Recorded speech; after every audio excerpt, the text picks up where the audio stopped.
Hello friends, how are you? A very good evening to everyone. And today we would be starting off with ancient history as a topic, as a subject. Before we start off with this class, there is a need to explain certain things which are important. Firstly, there are certain students who have already watched some of the classes of ethics and other subjects. There are other students for whom it is the first class that is there.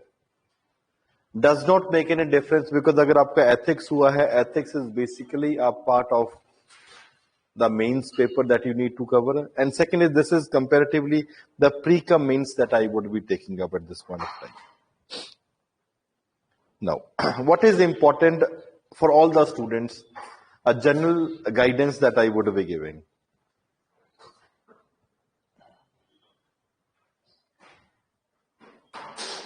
A general guidance that I would be giving. A very good evening, Gaurav.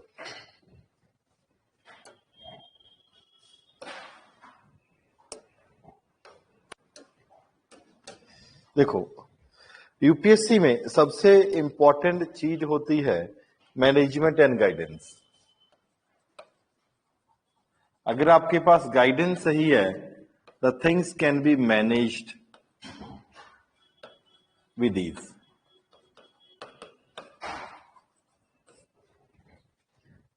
हाँ जी, good evening. अगर guidance सही नहीं है, you would be reading an number of material that is available to you. और उसके पढ़ने के बावजूद भी जब अल्टीमेटली मैटर क्या करता है, सिंपल सी बात, मैं तो एक चीज मानता हूं, आपके घबराले क्या बोलेंगे, बेटा प्री क्लियर हुआ कि नहीं हुआ, बात खत्म. This is very simple thing that they would be asking, और पूछना भी यही चाहिए. बेटा मेंस क्लियर हुआ कि नहीं हुआ, बेटा सिलेक्शन हुई कि नहीं हुई, बात खत्म.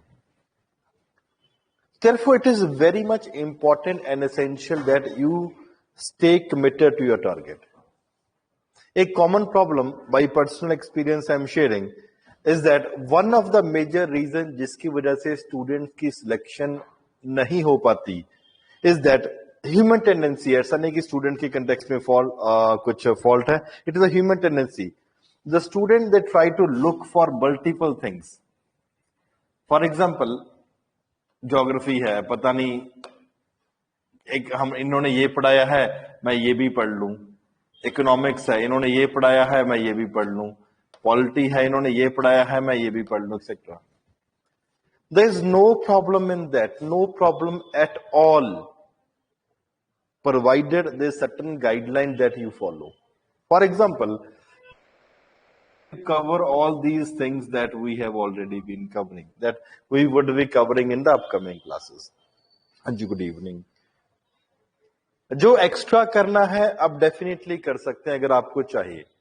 वैसे from our perspective, from our experience, from the past, जिस तरीके से प्रीलिम्स में क्वेश्चंस आए हैं, इस बार भी बहुत जबरदस्त रहा. अब मेंस तो आपके आगे है, तो जो क्वेश्चंस आएंगे आपके आगे ही होंगे.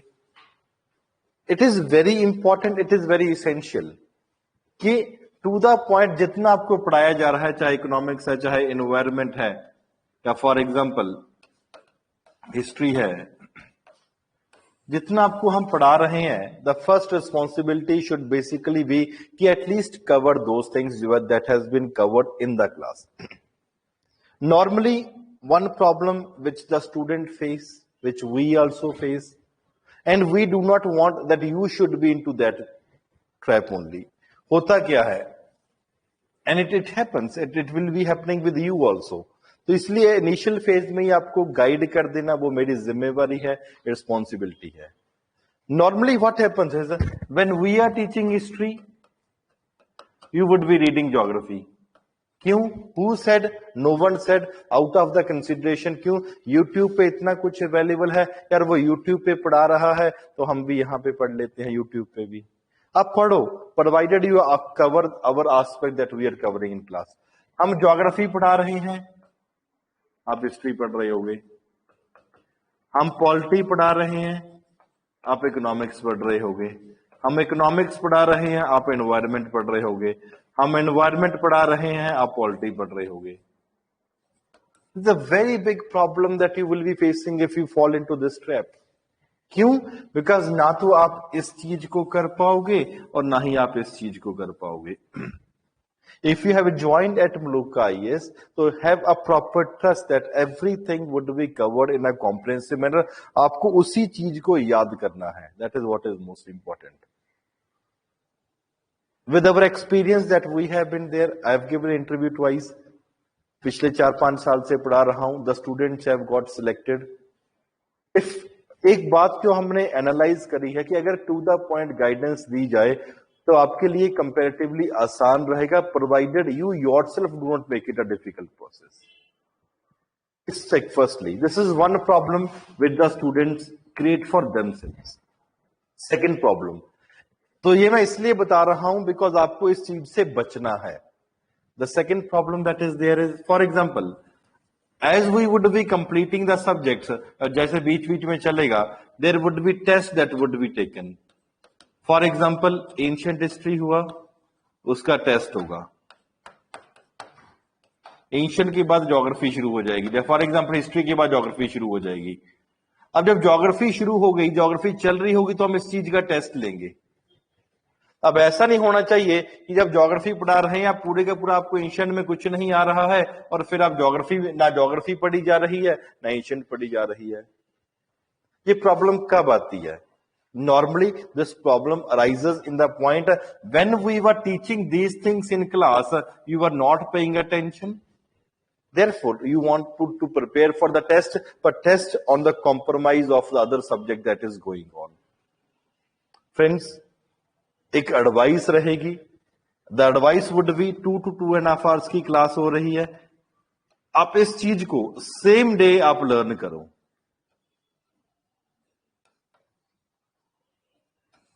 You need to learn it on the same day. That's very very important.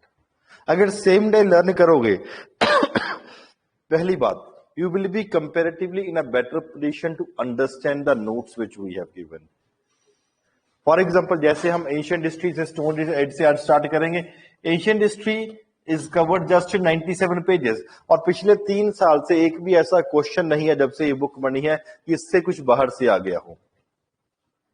97 pages भी बहुत खुला खुला लिखा हुआ है यार. It is more than enough space. ऐसा नहीं कि एकदम इकट्ठा करके रखा हुआ है. Enough spaces in between the two that has been given. 97 pages are being covered, covering your NCERTs, covering your Tamil Nadu board book and other standard books. because क्यों मेरा हिस्ट्री अपना ऑप्शनल था तो मैं काफी अच्छे तरीके से करवा पाऊंगा और आपको इतने बोरिंग टॉपिक में भी कभी बोर नहीं फील होगे. यार 2 घंटे में पता नहीं सर क्या पढ़ा रहे, मेरे ऊपर से निकल जाएगा. By God's grace history, God has given that capability कि अगर एक अनपढ़ एक रिक्शा वाला भी आ जाएगा, वो भी 2 घंटे की क्लास के बाद बोलेगा कि हाँ मेरे को सब कुछ समझ आ गया. And I am expecting that every student who is attending the class at least must have passed the 12th standard if not the graduation aspect. तो आपको कोई प्रॉब्लम नहीं आएगी. It is important that to cover these 97 pages. अगर कुछ काम का है हिस्ट्री में, इस टॉपिक्स में, वी हैव ऑलरेडी कवर्ड. अगर वो टॉपिक है और कुछ आपको लगता है कि ये कवर्ड नहीं हुआ है, that is just for the reason that is not important from UPSC perspective. और हम यूपीएससी पढ़ रहे हैं यहां पे.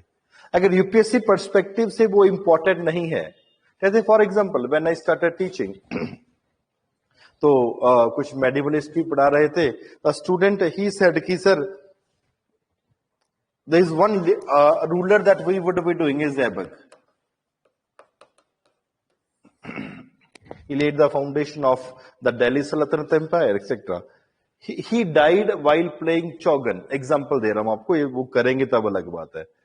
Chaugan means पोलो. पोलो खेलता हुआ ये इसकी डेथ हो गई. The student asked a question कि सर ये कौन सी साइड पे गिर के मरा था.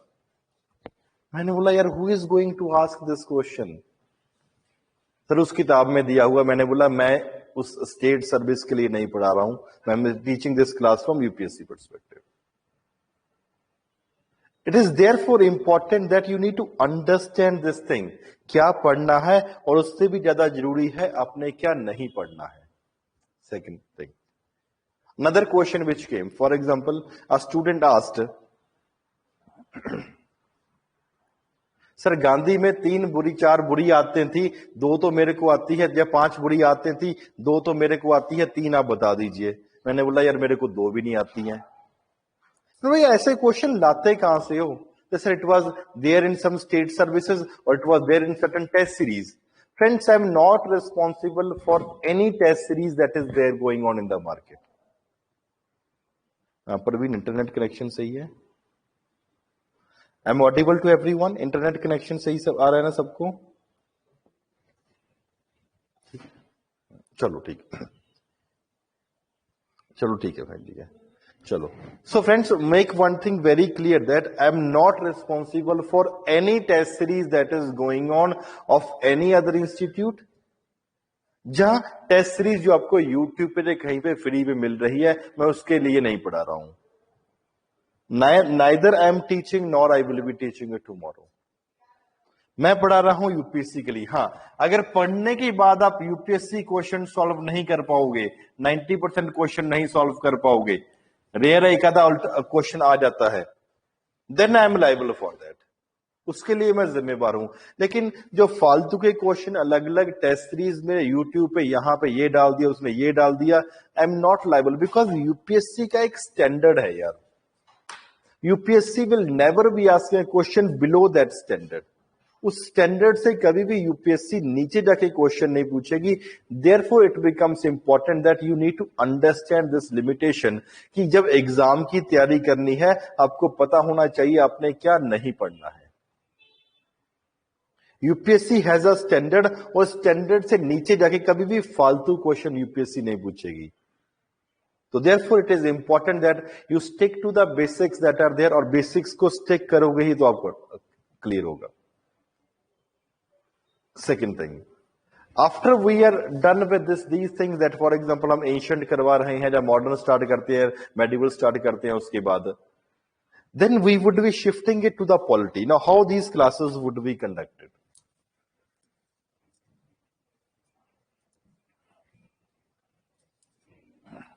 Rare would be the thing that there would be certain changes that would be there. For example, history,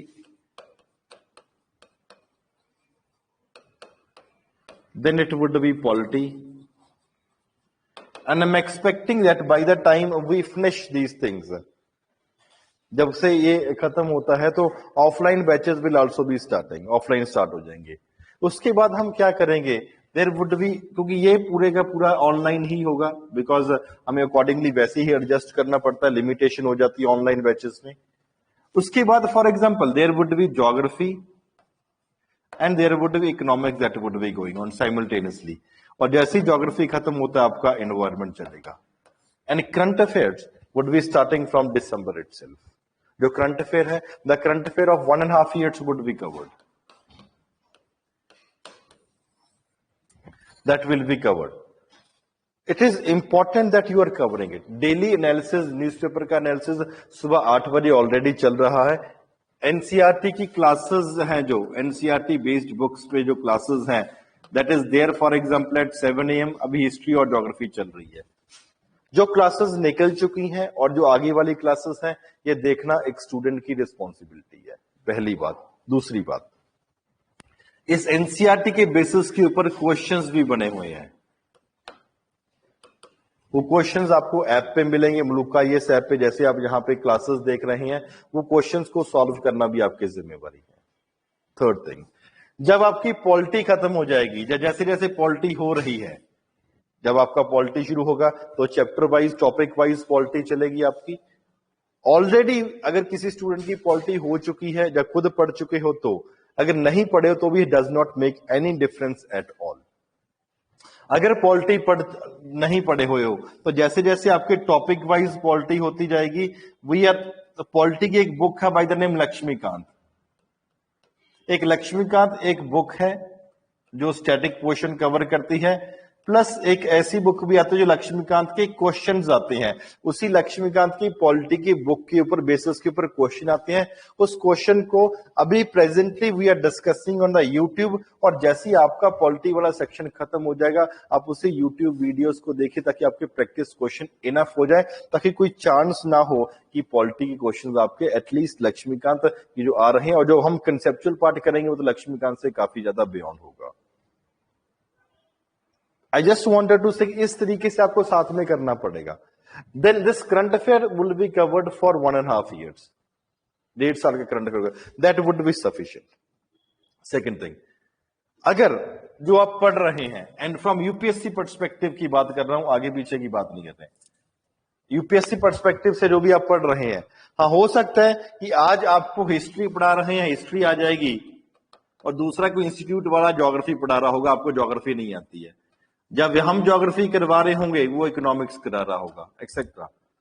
जब वो हमने फॉर एग्जांपल इकोनॉमिक्स कराई तो उसने फॉर एग्जांपल हिस्ट्री करा दी। फर्क इतना होगा कि सब्जेक्ट आगे पीछे हो सकता है, बिकॉज सबका अपना अपना पढ़ाने का तरीका है, सबका अपना अपना पढ़ाने का स्टाइल है। लेकिन one thing I can definitely assure you, अगर कोई भी सब्जेक्ट कॉमन कवर हो चुका है ऐसे करके, for example this has been covered, और for example geography and geography has been covered, और for example economics and economics have been covered, इसके बाद आप कंपेयर करिए आपको कितना आता है और दूसरे स्टूडेंट को कितना आता है, provided you have covered everything that has basically been taught in the class and covering it comprehensively and regular basis के ऊपर। Therefore, ये कंपेयर करना क्यों जरूरी है? क्यों जरूरी है? Because if you compare, you will be having comparatively good amount of confidence also, कि हाँ यार मेरे को आता है, एंड कॉन्फिडेंस और ज्यादा इंक्रीज हो जाएगा जब आप यूपीएससी के लास्ट ईयर्स के क्वेश्चन करेंगे, and you will be in a position to solve those questions also.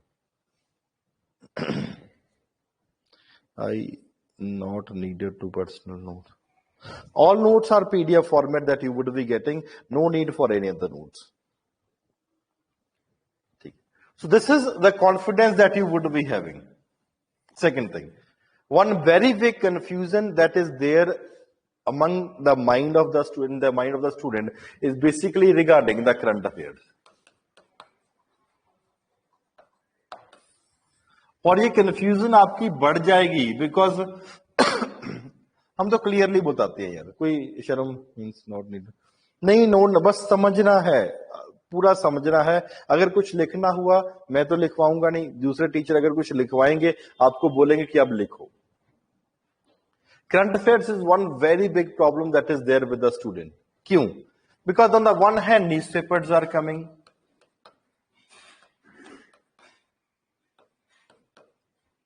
On the other hand, magazines are coming. For example, 365 आ गया, monthly आ गया, ये आ गया, वो आ गया. On the other hand, YouTube babas are there. अलग अलग बाबे बैठे हैं यूट्यूब पे, सुबह 5 बजे न्यूज़पेपर उनको पता नहीं कौन से याद करवा देता है कि सुबह 5 बजे उठ के पढ़ाने लग जाते हैं, लगता है न्यूज़पेपर वही लिखते होंगे। और इतनी ज्यादा मिस गाइडेंस है कि उनको पता ही नहीं लगता क्या पढ़ना है क्या पढ़ाना है।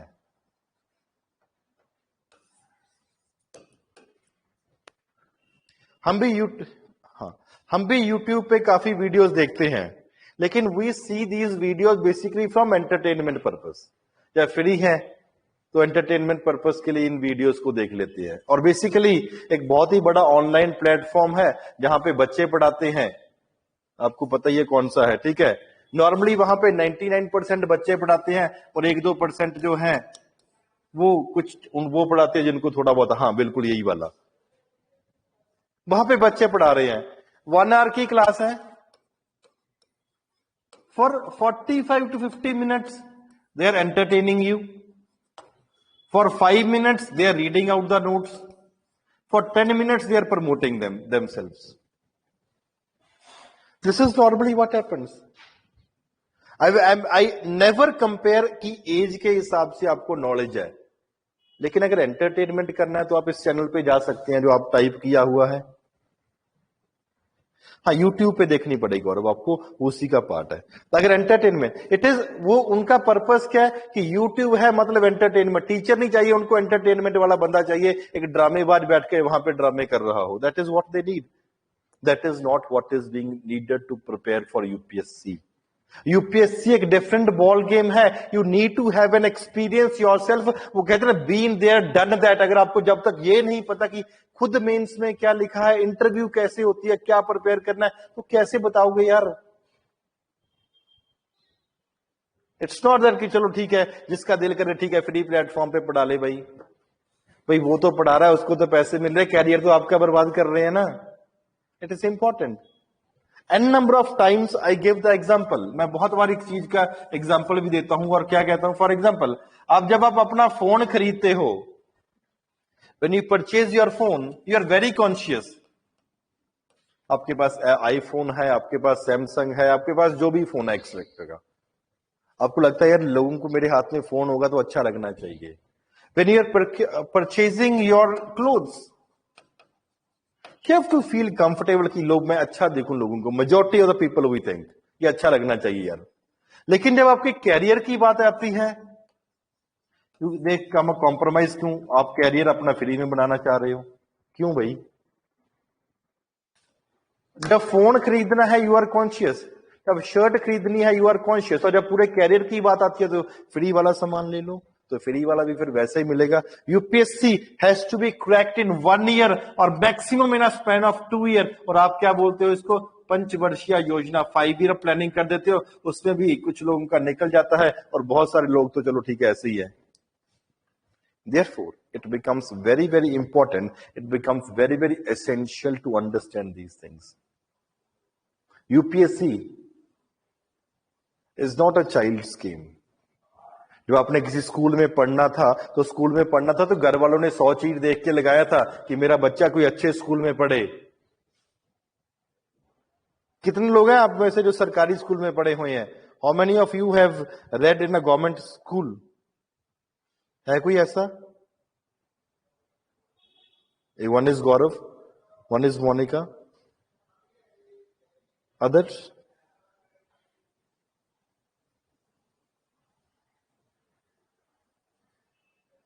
हाँ ठीक है। हाँ, कहने का मतलब क्या हुआ कि हम कोशिश करते हैं कि इनिशियल फेज में अगर अच्छी जगह पे हो बच्चे की एडमिशन। अब फॉर एग्जांपल, हाँ केवी में तो अच्छी पढ़ाई होती है, जैसे दिल्ली में तो स्कूल्स काफी अच्छे कर दिए सरकार ने अभी। 99% of the students they do not go through this the government aided schools या गवर्नमेंट स्कूल्स, प्राइवेट में पढ़ने की कोशिश करते हैं और रियलिटी यही है। क्यों? You want that your child should be given a better education. कल आप आईएएस बन जाते हो तो उसके बाद क्या कहोगे, आपका बच्चा, रियलिटी बताना, सरकारी स्कूल में पढ़े कि प्राइवेट स्कूल में पढ़े, किस में पढ़वाना चाहोगे? 99.99% basically would be in the context of private. क्यों? वहां पे आपको लगता है कि वहां पे एजुकेशन अच्छी होगी, और जब कैरियर बनाने की बात आती है आपको लगता है कि ऐसे ही हो जाए। नहीं, you need a very important guidance, you need a very important mentor if you have to clear this exam, if you have to top this exam. Therefore in this session we would be in this at the institute we will be making an attempt कि आप जितना पढ़ा रहे हैं आप उतना definitely पढ़ते जाइए, उसके बाद एक्स्ट्रा जो भी पढ़ना है that is only your wish. पर मैं एक चीज डेफिनेटली आपसे डिमांड करूंगा, जितना आपको पढ़ा रहे हैं वो डेफिनेटली आप उसको अच्छा के तरीके से कवर करिए, उससे एक्स्ट्रा जो भी कर पाएंगे that will be of your choice. Second thing, another thing that is there is answer writing.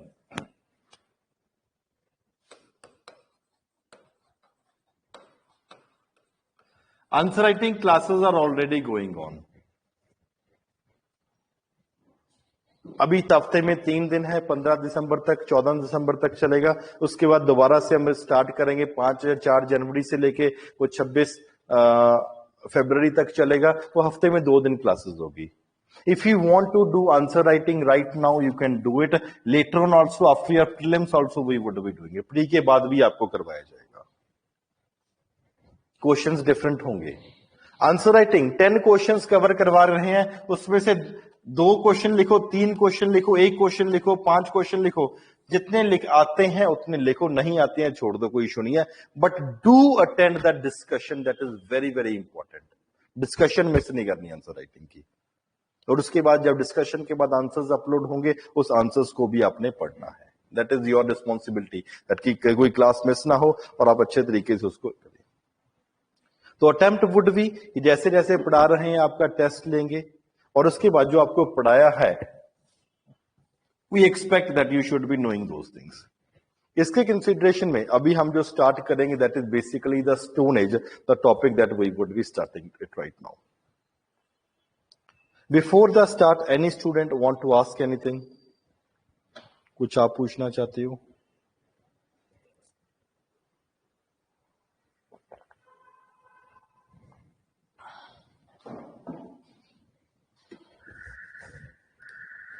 नहीं, उसके लिए मैंने बता दिया ना that 1.5 years of current affairs that we would be covering. वो तो अभी स्टार्ट ही नहीं हुआ ये करंट अफेयर, तो दैट्स अवर रिस्पॉन्सिबिलिटी, ठीक है ना। वो तो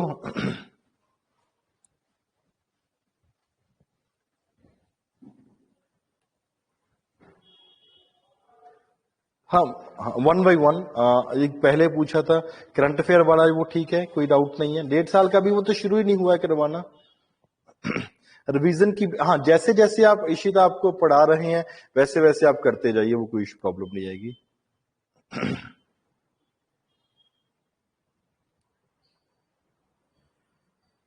नहीं ज्योति, नॉट नॉट अ प्रॉब्लम, वो कोई प्रॉब्लम नहीं आएगी।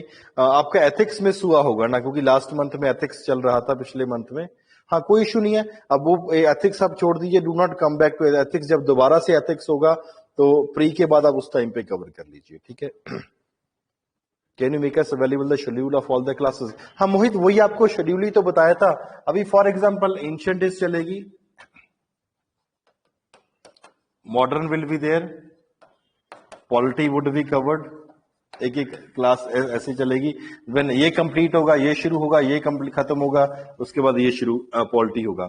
देन ज्योग्राफी, इकोनॉमिक्स, एनवायरमेंट, इस तरीके से चलेगा। This will be 6 days a week class. हाँ वही तो है, ये तो आपको बता रही है।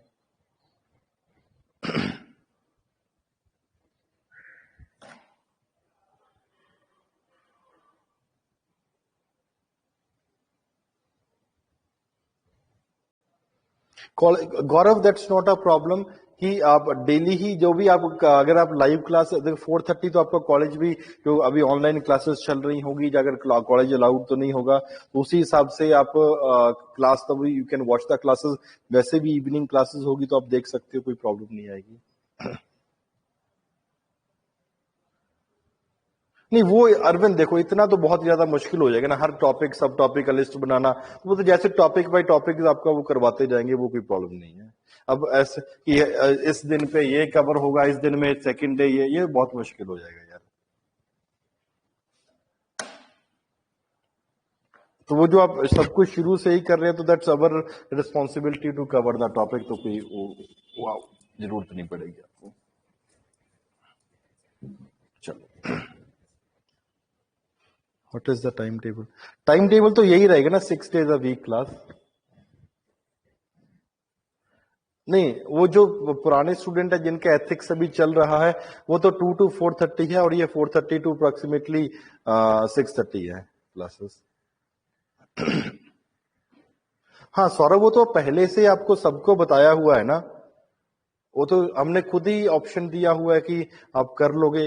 आपको सबको ही बोला हुआ है, ये तो जो पुराना स्टूडेंट है उसको बोला ही हुआ है, कोई आप कर सकते हो।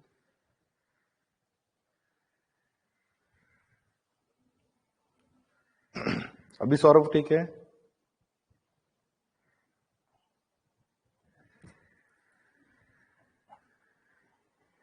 चलो, और नॉट ओनली कि पॉलिटी की क्लासेस हैं, जो भी दूसरे बैचेस में क्लासेस भी होंगी, आप कुछ भी रिकॉर्डेड में देखना चाहो तो आप उसको रिकॉर्डेड में देख सकते हो। लाइव देखना चाहो तो we would be giving the access to all the student to all the classes which are will be live also. आप कोई भी क्लास देख सकते हो, that will not be a problem. Dilip exact date तो नहीं है, जैसे एंशिएंट वाला खत्म होगा तो उसके बाद शुरू करेंगे, वो सबको बताया जाएगा.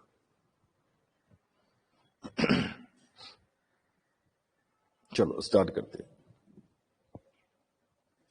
Now, when we talk about history, the first topic that is there is basically the Stone Age. पहला टॉपिक है हमारा Stone Age.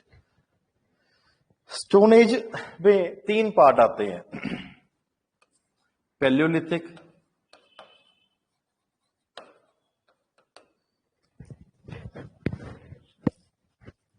प्रवीण इसकी स्क्रीन कैसे होती है प्लेन करना? हाँ,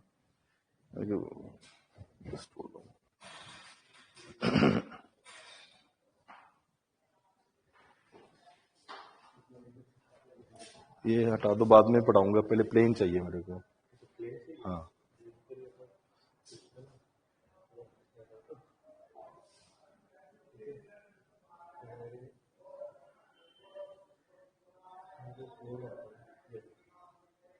यही तो साहब, ये तो लिखने के लिए है. हाँ बोर्ड, यस ठीक है. ठीक है. नहीं, जो प्री और मेन का सिलेबस कॉमन है वहां पे तो कॉमन ही रहेगा, और जो सिलेबस अलग अलग है उसका अलग. जैसे एथिक्स है अलग है, डिफरेंट है, लेकिन अब ज्योग्राफी, इकोनॉमिक्स करवाई जा रही है, पॉलिटी करवाई जा रही है, तो प्री का मेंस का सेम होगा. चलो, when you talk about this, the first topic that is there is basically the Stone Age.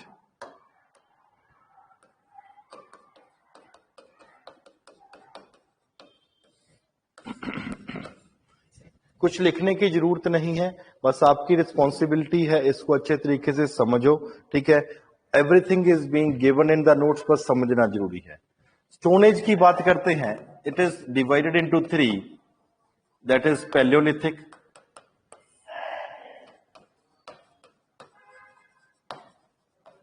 Mesolithic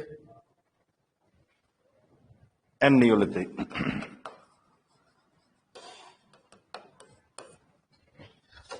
One thing that is common among them is lith.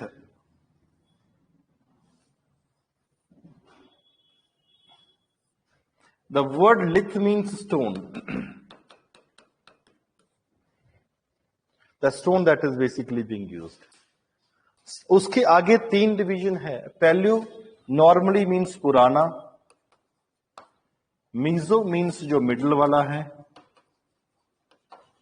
Neo means जो new है. This is one thing that is it. जब Palaeolithic as की बात करते हैं, it is further being divided into 3 different ages. तो Palaeolithic as की जब बात है तो इसको अलग से ही और नेक्स्ट में 3 में डिवाइड किया हुआ है. जब पैलियोलिथिक की बात आती है, that is basically lower Palaeolithic,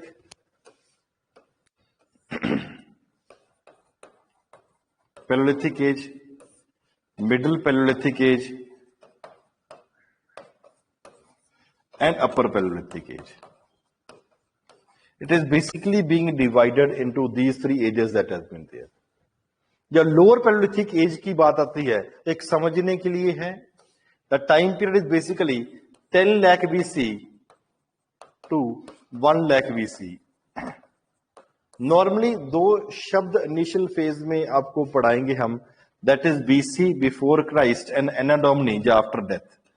BC वाले उल्टे चलते हैं, बिकॉज जब भी हिस्ट्री है हमें किसी चीज को बेस तो बनाना पड़ेगा. जैसे प्राइम मेरिडियन हो गया, उसके बाद अर्थ को जब डिवाइड किया है तो कुछ इधर टाइम जोन्स आ जाएंगे, कुछ इधर टाइम जोन्स आ जाएंगे, तो prime meridian has to be there. उसके कंटेक्स्ट में अगर हिस्ट्री है तो कुछ तो जीरो लेके चलना पड़ेगा, और तभी तो हिस्ट्री. नहीं तो अगर कुछ पहले है तो सब हर बार आपकी क्रोनोलॉजी आपको चेंज करनी पड़ जाती है. तो यहां पे क्या है कि बिफोर क्राइस्ट, क्राइस्ट के बर्थ और डेथ के कंटेक्स्ट में यहां पे 0 रखा गया है, उससे पहले वाला नेगेटिव में है. जैसे फॉर एग्जांपल -1, -2, -3, और यहां पे 1, 2, 3, ये ऐसे चलेगा उल्टा. तो ये टाइम पीरियड की जब बात करती है, it is 10 lakh BC to 1 lakh BC that is there. Middle Paleolithic की बात करते हैं, it is basically 1 lakh BC to 23,000 BC. This is basically 23,000 BC to basically 10,000 BC. Middle Paleolithic की जब इसकी मेसोलिथिक की बात करते हैं तो इसका टाइम पीरियड है 10,000 BC तो बेसिकली 7,000 BC. और जब नियोलिथिक एज की बारे में बात करते हैं the time period is basically 7,000 BC onwards.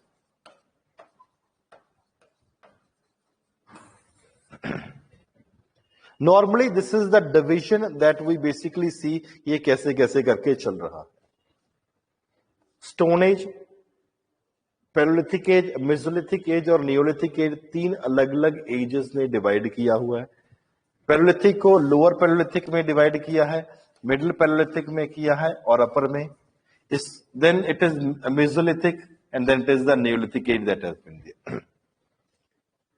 There must have been some reason, कोई तो कारण होगा ना कि हम एज को चेंज कर रहे हैं कि पैलियोलिथिक से मेसोलिथिक शिफ्ट हो गया और मेसोलिथिक से नियोलिथिक शिफ्ट हो गया. We would be discussing all those things. It is रट्टा मारने की कुछ जरूरत नहीं है. You need to understand these small things. अगर इसको समझ जाओगे तो आपकी प्रॉब्लम ओवरकम हो जाएगी. रट्टा मारने की कोई भी जरूरत नहीं है. Everything is very technical. अगर ऐसा होगा तो दूसरा स्टेप ऐसा ही ऑटोमेटिकली होगा, तो इसको रट्टा मारने की आपको कोई भी जरूरत नहीं पड़ेगी. The first is when you talk about Paleolithic. आप टाइम पीरियड देखिए इसका, 10 लाख से लेके 1 lakh BC means 9 lakh years. For example, तो 9 लाख साल बहुत ज्यादा होते हैं यार. Very huge time that has been there. अब इस 10 लाख से लेकर 10,000 BC तक भी हम जंगलों में रह रहे हैं, and then later on also कहीं जंगलों पे कहीं प्लेन एरियाज में रह रहे हैं. हम बहुत बार ये चीज देखने को मिलती है, ये इंसान है जानवरों की तरह बिहेव कर रहा है. क्यों?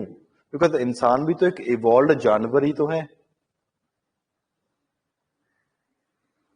Majority of the time that we have been there into human, as a human being, as we have evolved, as a thinking man, as a practical man, as a rational man, हम यहाँ पे क्या है, that we have been living with the animals. तो हमारा nature and characteristics जैसे जैसे evolve हुआ है, हम जानवरों के साथ ही रहे हैं और हम इवॉल्व कर रहे हैं धीरे धीरे कि कुछ इंसानों की तरह रह सकें. क्यों? बहुत बार एन नंबर ऑफ पीपल छोटी सी बात पे गुस्सा हो जाते हैं, या कुछ फॉर एग्जाम्पल कुछ बात कुछ लोगों को समझ नहीं आती, उनको कुछ भी समझ. आपके सराउंडिंग में भी हमें तो बहुत ज्यादा एक्सपीरियंस देखने को मिलता है. एक नॉर्मल एक छोटी सी बात होती है, इसको बोल दो 1 + 1 = 2. इसको समझाने के लिए भी यू वांट बिलीव कि टाइम लग जाता है कभी कभी. तो मतलब आपकी मैच्योरिटी लेवल पे कहीं पे प्रॉब्लम है. Same is the case over here also. And a huge number of years we have been living with the animals, and therefore human being is just like an animal, evolved animal है. तो इस वजह से हम बहुत बार जानवरों की तरह भी बिहेव करते हैं. जब इस केस एक की बात करते हैं तो one by one we would be discussing कि पैलियोलिथिक एज में क्या था, मेसोलिथिक एज में क्या था, या नियोलिथिक एज में क्या था. We'll talk about the lower Paleolithic age. हम पहले अब शुरू करते हैं लोअर पैलियोलिथिक एज में.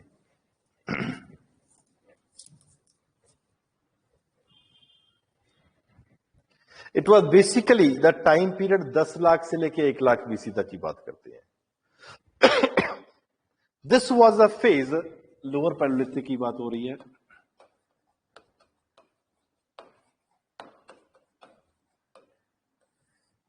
Time period is basically 10 lakh BC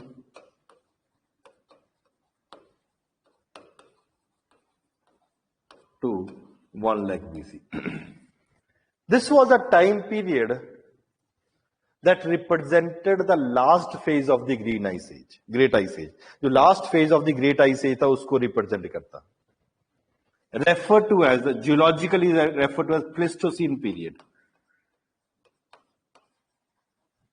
इस एज को हम प्लेस्टोसीन पीरियड भी बोलते हैं. प्लिस्टोसिन पीरियड का मतलब last phase of the great ice as.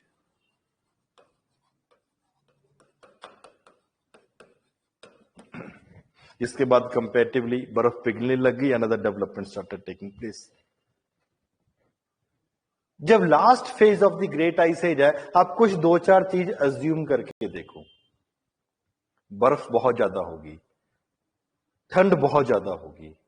One thing will definitely be there that there, अगर वहां पे बर्थ ज्यादा है तो कंपैरेटिवली डेथ भी ज्यादा होंगे, बिकॉज अगर last phase of the great ice age है, जब वैसी आइस एज है, the environment will be comparatively very extreme, तो बच्चों की डेफिनेटली डेथ वहां पे ज्यादा होगी ही होगी।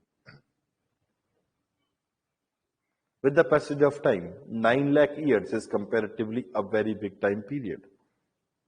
Men like species, with the passage of time, hominids, means the men like species, they appeared. इंसानों जैसे जानवर वहां पे इमर्ज हो गए। And with the passage of time, hominids, they evolved into Homo habilis, means hand using men, means अपने हाथों से ऐसे चल रहे हैं। It was the hand using man that evolved with the passage of time.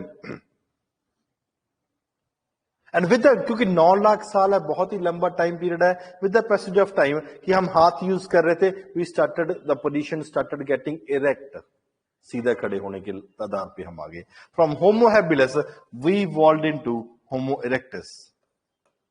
Erect mean सीधा खड़े हो जाना। That was there.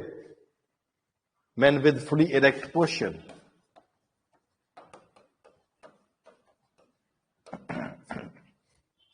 अगर इंसानों में दिमाग कंपैरेटिवली इस वजह से भी ज्यादा डेवलप है, बिकॉज हम हैंड नहीं यूज कर रहे हैं, we are walking only on the foot. Homo habilis से लेके होमो इरेक्टस तक हम इमर्ज हो। Hominids, पहले men like species they came up, they later on evolved into Homo habilis, means hand using men, अपने हाथों को यूज करके चल रहे हैं, और धीरे धीरे हम सीधा अपने पैरों पे खड़े होने लगे। That means Homo erectus, we started the posture became comparatively सीधे सीधे खड़े होने लगे, Homo erectus। But the brain is not developed that much, almost brain is had not been developed, थोड़ा बहुत ब्रेन डेवलप हुआ, ज्यादा ब्रेन डेवलप नहीं हुआ है। अगर ब्रेन डेवलप नहीं हुआ है, this is the Pleistocene period that we are passing through, the phase that we are passing through. तो हम अपने घरों में रहेंगे या फॉर एग्जांपल नेचुरल केव्स में रहेंगे? It will basically be the natural caves that were there. हमें नेचुरल केव्स में रहना हमारा मजबूरी थी। क्यों नेचुरल केव्स में रहना मजबूरी थी? For the reason that the brain is not being developed. अगर ब्रेन डेवलप नहीं है तो हम अपना घर नहीं बना सकते, इसलिए हमारी मजबूरी थी कि हम नेचुरल केव्स में यहां पे रहेंगे, नेचुरल केव्स में ही रहना पड़ जाएगा। That was the limitation that was there with the human beings at that point of time. Not only this, but the environment was comparatively very extreme. Environment बहुत ही ज्यादा एक्सट्रीम है। एनवायरमेंट एक्सट्रीम है, हम अपने आप को बचाना है। फॉर एग्जांपल बहुत ज्यादा ठंड है तो कहां पे रहेंगे? नेचुरल केव्स में जाके ही रहेंगे।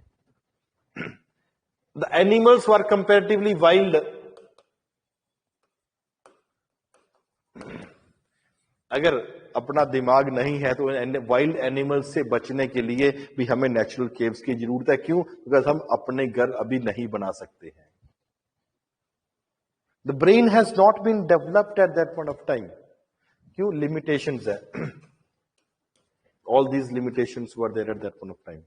Therefore, natural caves में रहना है। और आपको natural caves आपको कहां पे देखने को मिलेगी? The natural caves आपको plain areas में देखने को नहीं मिलेंगी। You will be getting these natural caves, for example, in the hilly areas. Therefore, it was the limitation that we will be living in the hilly areas only.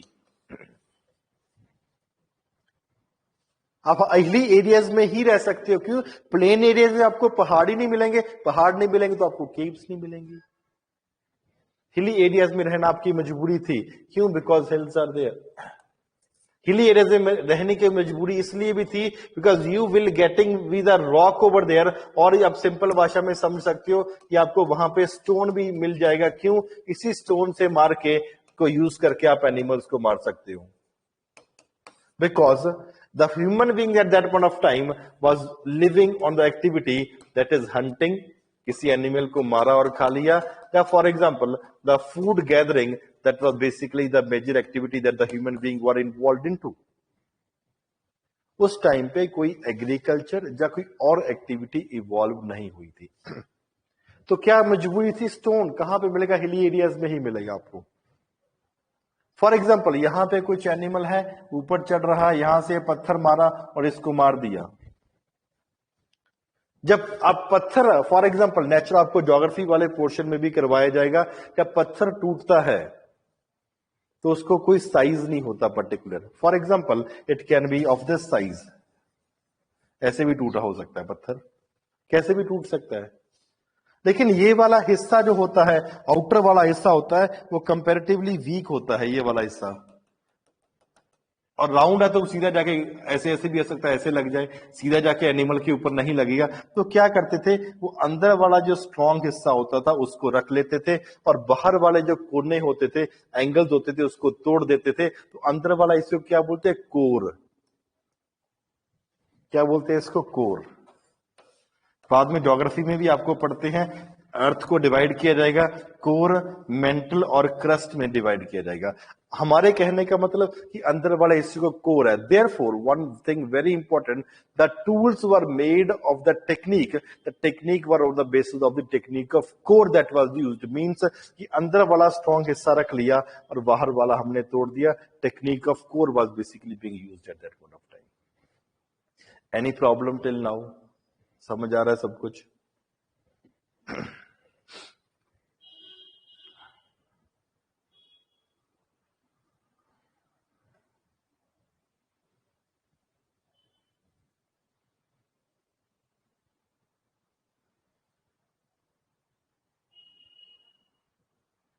चलो,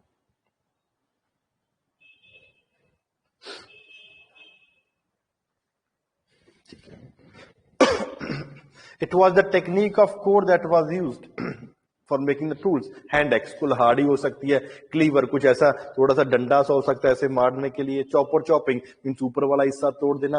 अलग अलग तरीके के टूल्स है। टूल का मतलब होता है पत्थर, या पेबल, इसको पेबल टूल्स भी बोला जाता था। क्यों? Because they are basically being made of stone. तो स्टोन को और क्या बोला जाता है? Pebble tools that were there. Stone कौन सा है? आप पहाड़ों से टूटा हुआ स्टोन कौन सा होता है? It is basically the quartzite stone. आपको अलग अलग स्टोन्स के टाइप भी करवाए जाएंगे, आपको ज्योग्राफी करवाया जाएगा। It was quartzite stone that was being used. Not only this,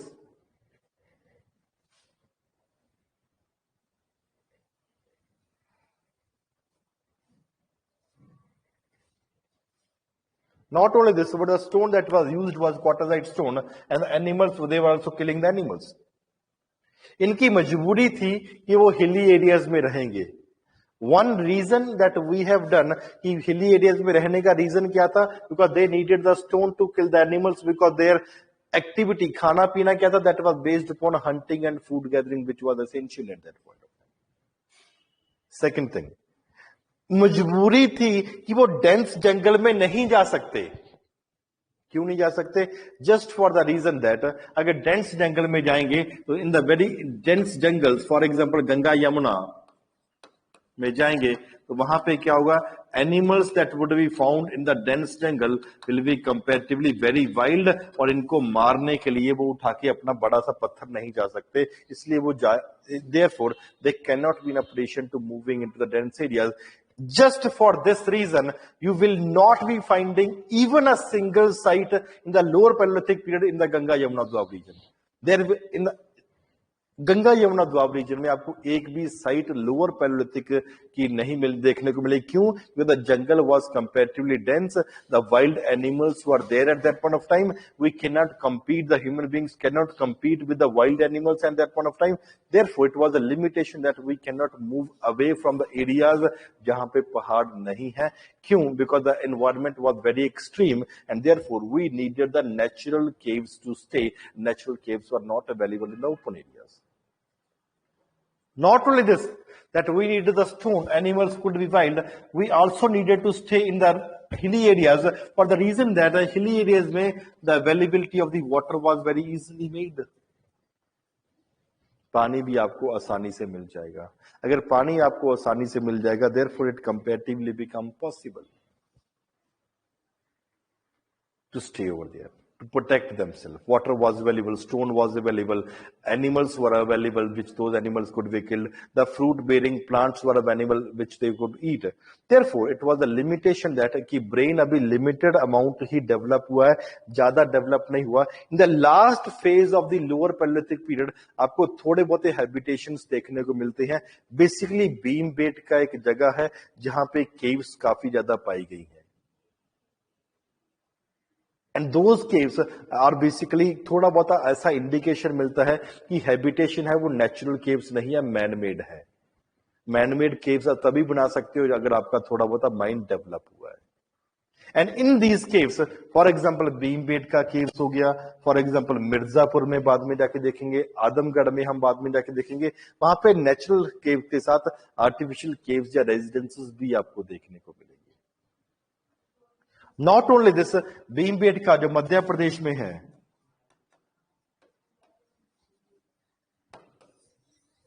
caves have been there, and in the caves it is famous for paintings. Painting है been. अगर पेंटिंग है तो मतलब पेंटिंग किस चीज की बनाएंगे? हम जो देख रहे हैं उसी चीज की पेंटिंग बनाएंगे. पेंटिंग किससे बनाएंगे? जो पत्ते हैं अलग अलग कलर के, वो for the leaves of different trees would be used for making for painting with different colours. The green, the orange, or for example, the yellow color, different colors were basically being used for making this painting. What was depicted in this painting? It was basically कि हम किस तरीके से animal को घेर के मार रहे हैं. It was basically being depicted at that point of time. Therefore, it becomes important, it becomes essential at this point of time, हम उसको अच्छे तरीके से समझें. The need of the hour at that point of time was that painting was there. Painting किसके बनी थी? How an animal, for this is an animal that has been there, इसको कैसे सराउंड किया हुआ था और उसको मारने की कोशिश कर रहे हैं. पहली बात, ये सराउंड करने का मतलब हम थोड़ा बहुत कुछ एक फैमिली के लोग, दो फैमिली के लोग इकट्ठे होकर रह रहे थे. Villages did not develop, community life did not develop. Second thing, हमें पता लगता है कौन से टूल्स वो यूज कर रहे थे, बिकॉज उनके हाथ में कुछ तो पकड़ा हुआ होगा ना अगर वो मारने की कोशिश कर रहे हैं तो. From this painting, we come to know that what were the different animals that were existing at that point of time. We come to know that what were the tools that were used by these people to kill those animals that were existing. The tools were making of the stone. It was the quartzite stone that was basically used at this point of time. The oldest stone tool की जब बात करते हैं, that is basically being found from Bori, and Bori is a place, for example, in Maharashtra. Sohan Valley is another place है जहां पे काफी tools आपको देखने को मिलते हैं, और वहां पे टूल्स की ऑलमोस्ट सिमिलरिटी ही है. हैंड एक्स को बनाने का तरीका, चॉपर चॉपिंग को, अलग अलग चीज को बनाने का तरीका सिमिलर था, तो हम कहते हैं उनका कल्चर ही वैसा था. इस वजह से उनको सोहन वैली कल्चर भी बोला जाता है. That the tools were being made by these people were similar in look, similar in outlook, and similar in nature and character. Sohan Valley culture was also being known. The tools, पूरे के पूरे tools पूरे हिंदुस्तान से आपको almost देखने को मिलते हैं, except in the Ganga Yamuna Doab region. Different birds, paintings, etc. were there. The largest, सबसे बड़ी जो prehistoric site है, that is basically Adinchalur in Tamil Nadu.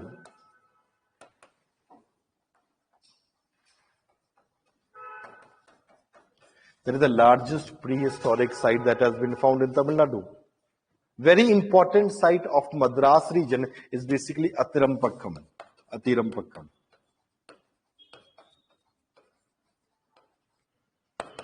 Is a very, very important site that can be there. और जैसे आपको बताया है कि बीम वेट का केव है, तो हमें पता लगता है कि थोड़ा बहुत आर्टिफिशियल रेजिडेंस भी उस टाइम पे डेवलप होने लग चुका था। Any problem till now?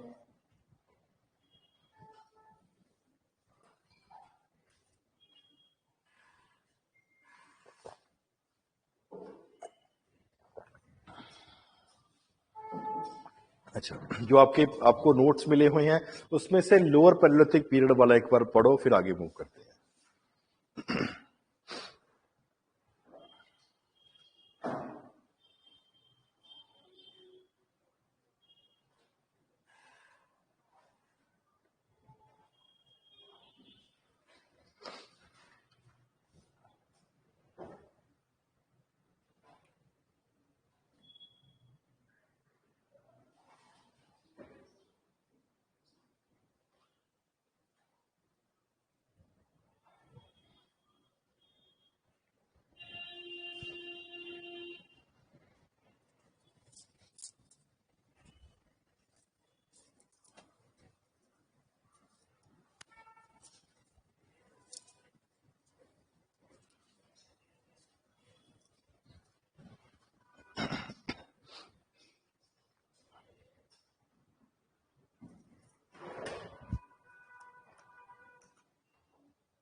नहीं, एनसीईआरटी जो हमने आपको सिनॉप्सिस दिया हुआ है वो आपको पढ़ना पड़ेगा। टाइम पीरियड तो वही ना, पैलियोलिथिक का टाइम पीरियड, लोअर पैलियोलिथिक का time period.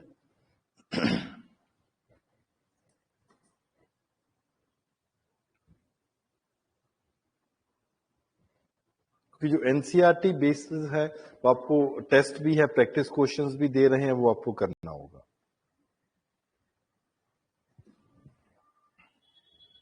Great ice as का मतलब जब ऑलमोस्ट काफी एरियाज, बहुत ज्यादा एरियाज बर्फ से देवर कवर्ड विद आइस।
चलो,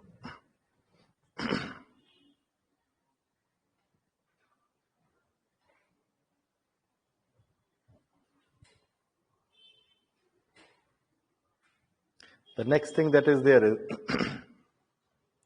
the middle Paleolithic period. जब मिडिल पैलियोलिथिक पीरियड की बात करते हैं, the time period is from 1 lakh BC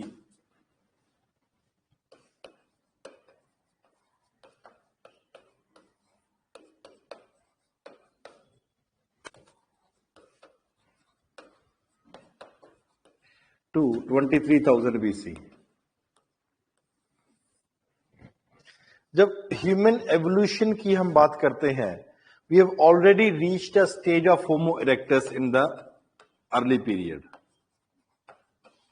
means हम सीधा खड़े हो गए थे, हमारा दिमाग थोड़ा बहुत डेवलप होने लग गया था इंसान का, but it was not completely developed eight that point of time. इसी डेवलपमेंट को हमें बाद में देखने को मिलता है, basically middle Palaeolithic time period पे।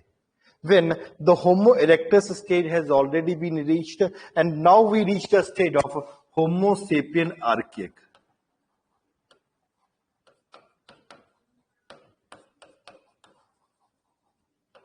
This is the stage that we reached at this point of time. इस टाइम पीरियड पे इस एज का मतलब क्या है? Homo sapien archaic means for example thinking man. The mind has developed to a great extent. अगर हम thinking है तो अपना अच्छा बुरा भी थोड़ा बहुत सोच सकते हैं. अगर दिमाग डेवलप हो गया है, we could be also in a position to build up our own habitation. तो इसकी वजह से नेचुरल केव्स के साथ साथ अब आर्टिफिशियल केव्स भी काफी ज्यादा डेवलप होने लगी थी. Major much development did not take place at this region from UPSC perspective. Two important points, three important points are there. पहला हमने, this was a phase when the Homo sapien archaic, this basically emerged at this point of time. Second thing, it was for the first time that in the Ganga Yamuna Dwav region, आपको ये अपने notes में लिखना पड़ेगा. In the Ganga Yamuna Dwav region, the first site was seen, and that is basically Kalpi. इसको आप notes में लिख लो, Kalpi. Kalpi is the first site to be known basically of the middle Paleolithic period. की मतलब अब यहाँ पे भी हैबिटेशंस होने लगे थे, मतलब अब प्लेन एरियाज में भी हैबिटेशन के एस्पेक्ट देखने को मिलते हैं. Thirdly, one important site is Nevasa.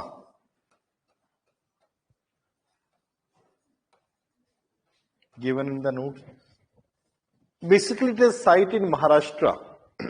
इसको क्या बोला जाता है? It is basically known as type site.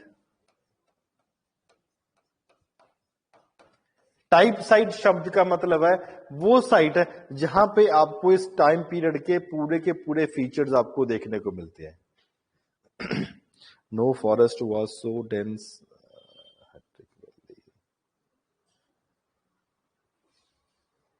नहीं, initially the forest was dense, but यहाँ पे अब फॉरेस्ट तो डेंस ही है, लेकिन अब इंसान का थोड़ा सा माइंड डेवलप हो चुका है, and therefore we were in a position to have artificial residence also to some extent.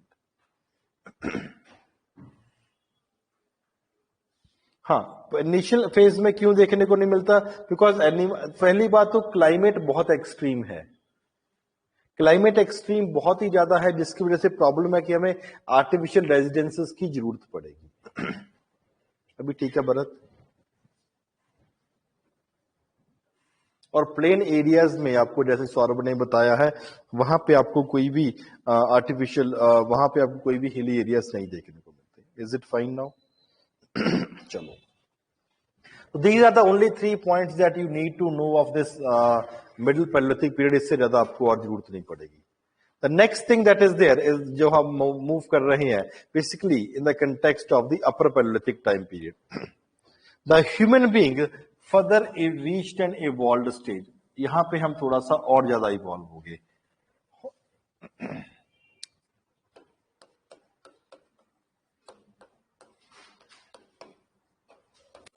Time period is 23,000 BC से लेके 10,000 BC तक. Human being they further reached N evolved stage. हम होमो सेपियन आर्किएक हम पहले ही बन चुके थे मिडिल पैलेलिथिक पीरियड में, जिसका मतलब है थिंकिंग मैन.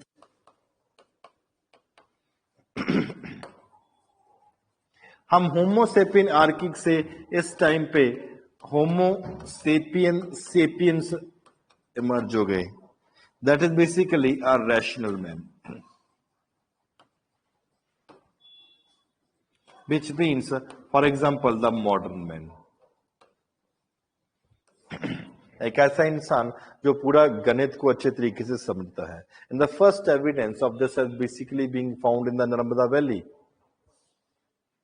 जब आप मॉडर्न मैन है या रैशनल मैन है, इंसान सोचने लगा यार, one thing is there that we are living in the hilly areas and we are also living in the plain areas also.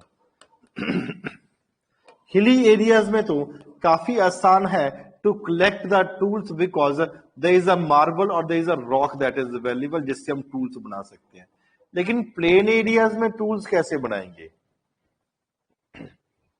Men started thinking because we are a rational man at this point of time. अगर हम rational man है तो हम सोचने लगे यार ये कैसे करेंगे? And that thinking developed. कहते यार जो animals हमारे पास हैं उनके मरने के बाद एनिमल्स की बोन्स तो रह जाती है ना. Why not to use that bones of the animals, or for example the horns, antlers, horns were there, or bones that were there, and those bones could basically be used as tools also. Bones तो हैं, animals के साथ हम रह रहे हैं तो उन्हीं बोन्स को यहाँ पे प्लेन एरियाज में तो रॉक, हिली एरियाज में तो रॉक मिल जाएगा, लेकिन यहाँ पे क्या है, यू नीड एनिमल्स के बोन्स.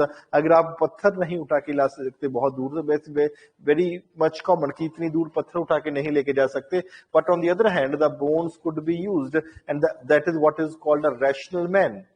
जितना मैक्सिमम उसके पास टूल्स है उसको हम अच्छे तरीके से यूज किस तरीके से कर सकें. Therefore, the evidence of this bone tool has been found in abundance in different valleys, different regions. For example, Machhtala Chinta cave. For example, Karnool caves in Andhra Pradesh. Multiple अलग अलग जगह पे आपको काफी ज्यादा बोन टूल्स देखने को मिलते हैं. कहीं ना कहीं थोड़ा सा एक evidence, one bone mother goddesses के एविडेंस भी मदर देखने को मिलते हैं. ऐसे लग रहा है कि इस बोन को स्पेसिफिकली तरीके से मिली है कि थोड़ा सा मदर एविडेंस की देखने को मिलते हैं वहां पे. पेंटिंग तो हमें पहले ही आ रही थी because we have been doing painting from the lit this one lower Paleolithic period. Painting तो पहले ही आ रही थी और अब पेंटिंग के साथ साथ एनग्रेविंग करना भी शुरू कर दिया, मतलब किसी चीज के ऊपर खुदाई करना भी शुरू कर दिया. For example, from an shell of an ostrich egg, एक ऑस्ट्रिच का एग मिला है, उसके शेल के ऊपर ऐसे ऐसे करके खुदाई करके ऐसे लाइंस बनी हुई है. The cross lines have been made. The shell of an ostrich egg has basically being found from Patne, that is there in the region of Maharashtra. तो कहने का क्या मतलब हुआ, we now were basically in a position to handle the delicate things also. For example, the shell of an ostrich egg, इसके ऊपर भी हम थोड़ा बहुत कुछ ना कुछ एनग्रेव करना सीख गए थे. कहने का मतलब it was a modern man that has started developing. इसकी वजह से हमें लगने लगा कि एनिमल्स जो हमारे साथ रह रहे हैं, why not to use their bones as a tool. Therefore जब तक आप मॉडर्न मैन, जब तक आप रैशनल मैन नहीं होगे, कभी भी आपके माइंड ऐसा नहीं चलेगा यार जितना हमारे पास अवेलेबल है उसको हम बेस्ट तरीके से यूज कर सकें. Everything is clear till now.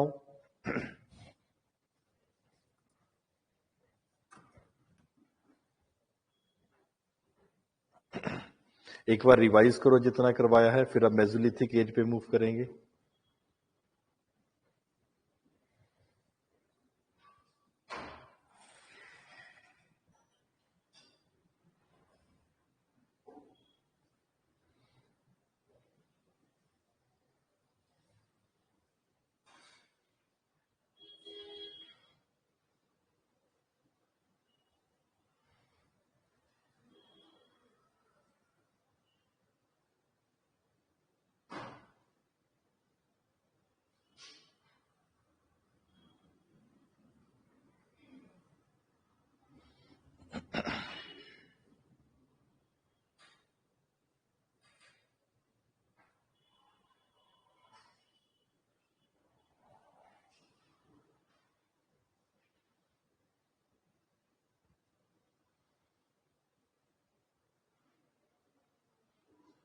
हाँ, कल्पी एक पहली ऐसी साइट है, मिडिल पैलेलिथिक की बात है. पहले तो कल्पी एक पहली साइट है जहां पे आपको एक हैबिटेशन देखने को मिलता है गंगा यमुना दोआब रीजन में.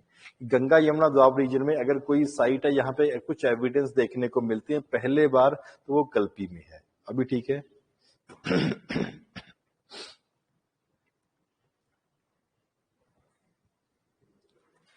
ठीक है.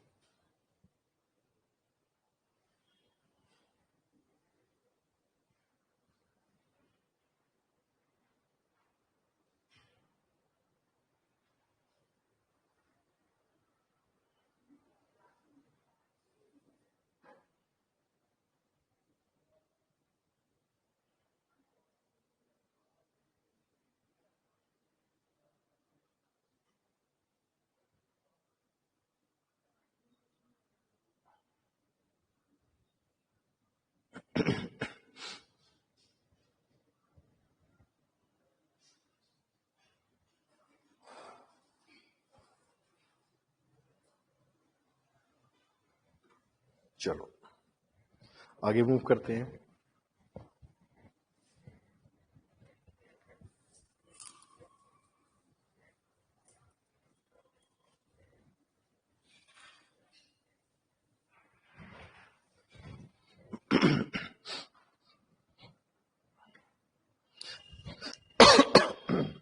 Next is the Mesolithic time period. इसको थोड़ा अच्छे तरीके से सुनो, क्योंकि मैं प्री में नहीं मेन से भी आ सकता है। Time period is 10,000 BC to 7,000 BC.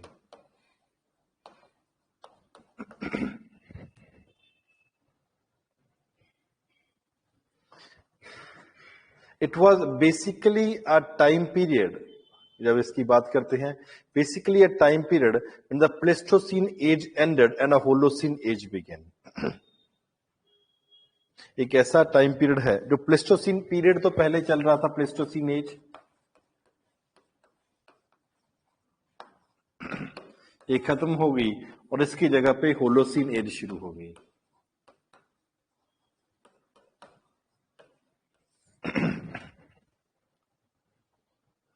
Holocene as का क्या मतलब है?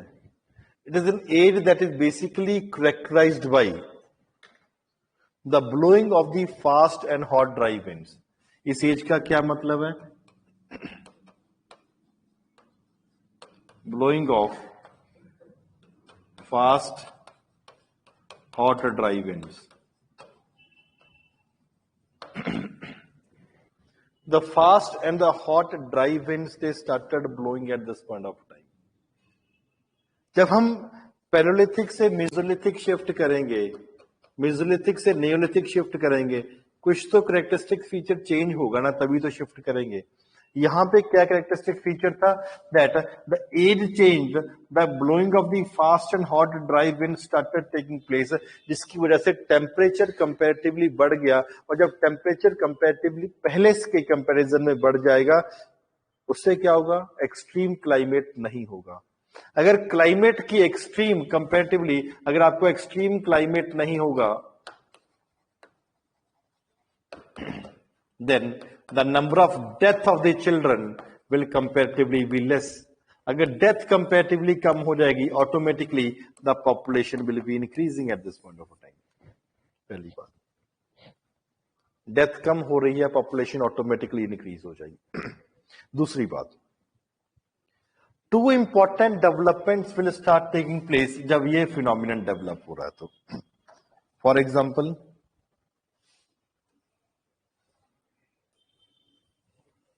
अगर ये इंडिया का मैप है, on the one hand the people are basically staying in this region. अगर फॉर एग्जाम्पल कुछ लोग यहां पे रह रहे हैं, तो क्या होगा? कुछ लोग यहां पे रह रहे हैं, कुछ यहां पे, ऐसे ऐसे करके लोग रह रहे हैं, अलग अलग जगह पे people are staying. When people are staying at different places, और वहां पे एक बात तो श्योर है, जहां पे इंसान रहेगा वहां पे पानी होना बहुत इंपॉर्टेंट है। पानी भी है आपके पास। जब fast and hot dry winds they started blowing, automatically जहां पे तालाब या जहां पे पानी या जहां पे वाटर रेजर्वायर कंपैरेटिवली छोटा होगा, वो ऑटोमेटिकली सूख जाएगा। अगर सूख जाएगा तो you will be trying to move to those areas जहां पे वाटर की अवेलेबिलिटी अभी भी है। देयरफॉर दीज पीपल, यहां वाले फॉर एग्जांपल यहां पे मूव करने लग गए। क्यों? हो सकता है यहां पे एक बड़ा तालाब हो, या कुछ लोग यहां पे बड़ा तालाब है वहां पे मूव करने हैं। अगर वाटर की अवेलेबिलिटी है, एक बात तो श्योर है, पहले भी वहां पे कोई और लोग रह रहे होंगे। ऐसा तो नहीं कि पहले बारी पानी के पास लोग हैं, पहले भी कुछ लोग वहां पे रह रहे हैं। तो जो लोग यहां पे रह रहे हैं, ये ऐसे तो बोलेंगे ठीक है आप आओ और सेटल हो जाओ। देयर विल, क्यों? बिकॉज उनको अब रिसोर्सेज उनके साथ शेयर करनी पड़ जाएंगे, वो क्या होंगे? आपस में लड़ाई भी होगी। देयरफॉर यहां पे काफी यूपी वाले रीजन में आपको काफी एविडेंसेस उसके देखने को मिलते हैं, वॉरफेयर के एविडेंसेस आपको देखने को मिलते हैं। फर्स्टली, सेकेंडली, तो यहां पे क्या होगा? कुछ लोग मूव करेंगे from one area and they would be moving to another areas. For example, यहां से लेके आप लोग यहां पे मूव कर गए हो, तो एक बात तो श्योर है कि यहां आपका इनका रूट पता लग चुका। जहां से जा रहे हैं उनको रूट तो पता लग ही गया। रूट बाद में जो लोग मूव कर रहे हैं एक से दूसरी जगह पे, बाद में लेटर ऑन इनको रूट्स तो याद रहेंगे, अपने बच्चों को आगे से आगे रूट्स बताते रहेंगे और यहीं से ट्रेडर्स बन के लोग आके निकलेंगे। पहली बात। दूसरी बात, जहां पे पानी सूख गया है वहां पे ऑटोमेटिकली क्या होगा कि घास या कुछ और नेचुरल प्लांटेशन होने लग जाएगा। और अगर वो एरिया पास ही है तो आप अपने फॉर एग्जांपल एनिमल्स को वहां पे चराने के लिए लेके जाओगे, animals would be coming. As the population was increasing at this point of time with a decrease, for example, जैसी population comparatively बढ़ रही थी, hunting and food gathering was not in a position to fulfill the food need. Therefore, men for the first time it took to domestication of animals. ये इसलिए भी possible हो गया था बिकॉज इंसान सोचने लगा था यार ठीक है, मरने के बाद हम एनिमल्स का टूल यूज कर देते हैं उनकी बोन्स का। अगर जीते हुए एक फॉर एग्जाम्पल एनिमल्स उसका बच्चा दूध पी सकता है तो हम क्यों नहीं दूध पी सकते। Hunting and food gathering was already there, तो यहां पे डोमेस्टिकेशन ऑफ एनिमल्स भी शुरू हो गया और इसलिए आसान भी हो गया था। क्यों? बिकॉज आपको यहाँ पे रूट तो पता था, आप एनिमल्स को अपने साथ रख सकते हो। अब आपको पता है कि यहां से यहां पे आपको कोई ना कोई उनको चराने के लिए जगह मिल जाएगी, resources are there. Therefore domestication of animals also started at this point of time. Domestication भी शुरू हो गया था, मतलब कि आप एनिमल्स को पालने लगते, जब तक वो जिंदा है आप उसका दूध पी लो, जब मर जाएगा तो उसका मांस खा लेना और जो हड्डियां होगी वो टूल की तरह यूज कर लोगे। जो बोन और स्टोन के टूल्स थे वो अभी भी यूज किए जाते। क्यों? इस एज का नाम है मेसोलिथिक एज। तो जो मेसोलिथिक है, लिथ तो यूज मतलब स्टोन तो हम यूज कर ही रहे हैं। यहां पे लोग रह रहे थे तो क्या इंपॉर्टेंट फिनोमिनन डेवलपमेंट हुई, they move to another place where water was available. तो उनको थोड़ा बहुत रास्तों का तो पता लग ही गया था, पहली बात। दूसरी बात, यहां पे जो लोग रह रहे होंगे तो यहां पे तो अगर for example blowing of the fast and hot dry winds है तो ऑटोमेटिक है ना कि आइस तो मेल्ट करी होगी। अगर आइस मेल्ट करी होगी तो इस रीजन में फ्लड्स आए होंगे, ये तो श्योर ही है। अगर फ्लड आए होंगे तो ये लोग भी वहां पे मूव कर रहे होंगे जहां पे पानी की अवेलेबिलिटी और यहां पे फ्लड से बचा जा सके। तो कहने का क्या मतलब है, these people were moving to those areas where water was available. क्यों? बिकॉज यहां पे पानी सूख चुका था, यहां पे फ्लड्स आ रहे थे, रहना पॉसिबल नहीं था, इसलिए ये अंदर को मूव कर चुके थे। तो कहने का मतलब अब कुछ कुछ ऐसी जगहें डेवलप हो गई थी, वहां पे लोग इकट्ठे होकर रहने लगे थे, मतलब community life started emerging at this point of time. क्यों? Blowing of the fast and hot dry winds that started taking place, the blowing of the fast and hot dry winds it started taking place, तो automatically क्या हुआ, कहां पे पानी सूख जाएगा, कहीं पे फ्लडिंग आने लग जाएगी। तो आप वहां पे जाके रहोगे जहां पानी की अवेलेबिलिटी अभी भी है, and therefore it will be in that consideration only people will be moving to different areas. इकट्ठे रहेंगे, community life will definitely be emerging at this point of time. Any problem till now? अभी तक समझ आया सारा?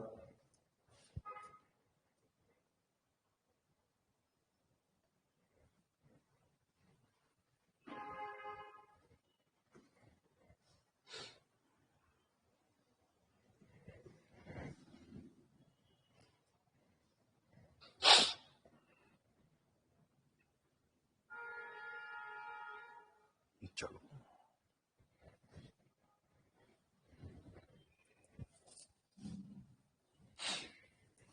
now when you will not be living in basically for example in the hilly areas, जब plain areas में आप अभी रहने लग गए हो, एक बात तो श्योर है कि वहां पे अगर फॉर एग्जांपल हिली एरियाज में नहीं हो, यहां पे पत्थर टूट के अगर नीचे गिरेगा तो बड़ा पत्थर होगा, लेकिन जैसे जैसे आप इससे दूर जाते जाओगे तब marble will comparatively be becoming small और आपका माइंड ऑलमोस्ट डेवलप हो चुका है। पत्थर छोटे हो गए थे, छोटा मतलब micro, therefore Mesolithic time period के ऊपर जो पत्थर थे वो माइक्रो छोटे होते थे, therefore the tools are also referred as microlith, छोटे छोटे पत्थर। और कुछ फॉर एग्जांपल 5 सेंटीमीटर के पत्थर भी आपको वहां पे देखने को मिलते हैं, microliths that were basically being used. जब छोटा पत्थर होगा, एक पत्थर दूसरे पत्थर से टकरा सकता है, जब आप खुद ही मारोगे तो क्या होगा, माइक्रोलिथ के कंटेक्स्ट में आपका फायर आ जाएगी। तो पहले बार फायर आई, जब तक पत्थर छोटा नहीं होगा फायर आ ही नहीं सकती। आप वेरी सिंपल, नो नीड रट्टा मारने की जरूरत ही नहीं है, जब तक पत्थर छोटा नहीं होगा आपके पास फायर नहीं आएगी। जब फायर आ गई तो you will not be eating the raw meat, it will be cooked meat that would be eaten. जब कुक्ड मीट होगा तो और ज्यादा पॉपुलेशन बढ़ जाएगी। क्यों? कच्चा मीट खाने से आप उसको बीमारियां हो सकती है एनिमल को, और आपकी डेथ हो सकती है। अगर मीट पका के खाओगे तो डेथ कंपैरेटिवली होने के चांसेस कम है। The population further increased at that point of time. It was taking place, the developments were taking place, the cooked meat were there. जब पत्थर छोटा हो जाएगा तो आपके पास फायर की डेवलपमेंट भी आ गई है। फर्स्टली पत्थर छोटा है, दिमाग भी कंपैरेटिवली डेवलप होने लग चुका है काफी ज्यादा। यहां पे for example human being is there और यहां पे एक एनिमल खड़ा है। अब इसको मारना है, तीर कमान या कुछ भी यूज करोगे आप। फॉर एग्जाम्पल जब पत्थर या मारोगे, आप ऐसे करके पत्थर मारोगे, डायरेक्टली तो मार नहीं सकते, तरीका नहीं है। आप फॉर एग्जाम्पल ऐसे करके मारोगे उसको, तो इसको क्या बोलते हैं, आपको पता लग जाता भी कितने स्पीड से मारना है, कितने एंगल पे मारना है। वो तभी मार सकते हो जब आपके पास पत्थर छोटा है। बड़े पत्थर को आप एक दूसरे पे बड़ा दूर से नहीं फेंक सकते, छोटे पत्थर को ही आप दूर से फेंक सकते हो, मार सकते हो। तो क्या होगा, इसको क्या बोलते हैं, the technique of projectiles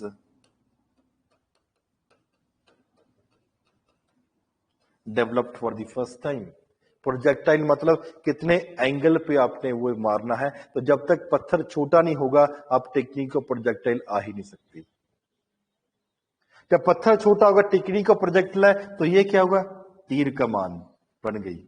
therefore जब तक ये प्रोजेक्टाइल्स नहीं आएगा आपके पास बो एंड एरो आ ही नहीं सकती। एंड देयरफॉर प्रोजेक्ट, छोटा पत्थर आया तो प्रोजेक्टाइल्स आ गया, छोटा पत्थर आया तो फायर आ गई, छोटा पत्थर आया तो आपको बो एंड एरो ऑटोमेटिकली। क्यों? आपको पता लग चुका है कितने एंगल पे मारना और कितनी स्पीड से कैसे मारना है। रट्टा मारने की कोई जरूरत नहीं है, automatically the things will keep on developing. इसके बाद ही ऐसा होगा, इससे पहले ऐसा हो ही नहीं सकता। Therefore, this is the development that started taking place at the time of Mesolithic period, that multiple changes were there. Different paintings have been found. जैसे पेंटिंग पहले चल रही थी, लोग आर्टिफिशियल रेजिडेंसेस और नेचुरल केव्स दोनों में रह रहे थे। Paintings have been found from for example Bhimbetka.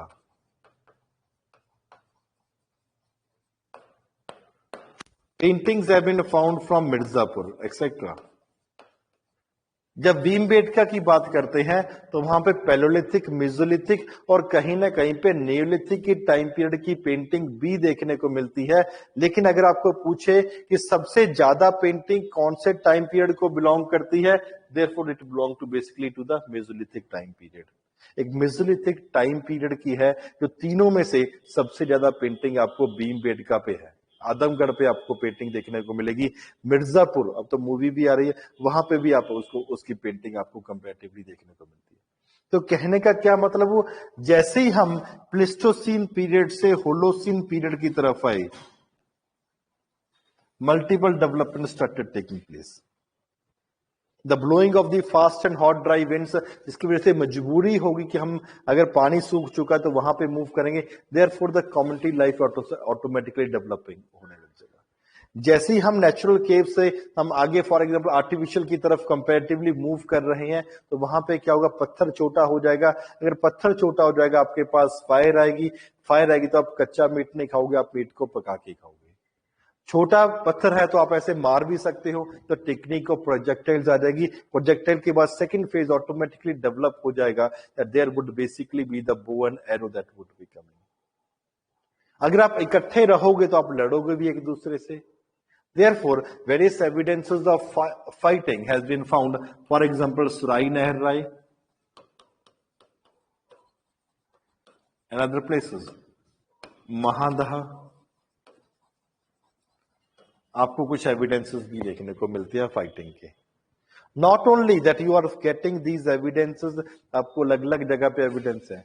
अगर आप घर बनाओगे, हिली एरियाज में नहीं है, नेचुरल केव्स में नहीं है, आप आर्टिफिशियल रेजिडेंसेस बनाओगे, एक हट बनाओगे, एक झोपड़ी टाइप बनाओगे, तो यहाँ पे थोड़ा सा खड्डा तो करना ही पड़ेगा ना, ताकि पोल डंडा लगाओगे और उसके ऊपर ही अपना झोपड़ी खड़ी करोगे।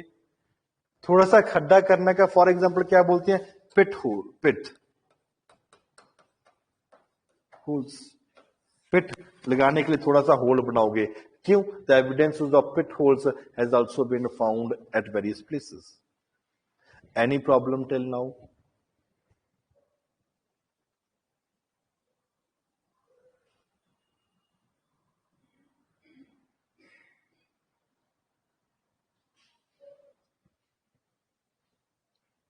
जिसको पोस्ट होल भी बोलते हैं, पिट होल्स या फॉर एग्जाम्पल पोस्ट होल्स भी बोलते हैं।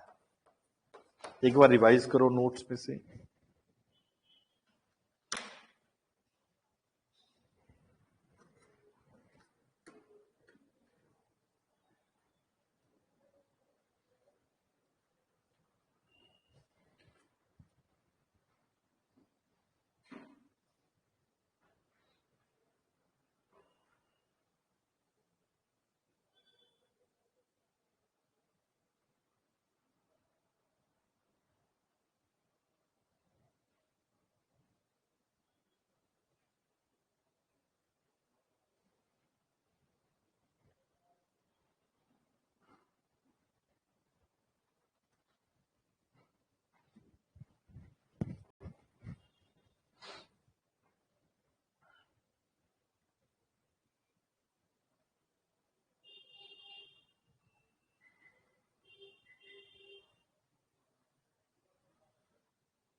आंध्र प्रदेश वाले रीजन में आपको ये देखने को मिलता है।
Okay.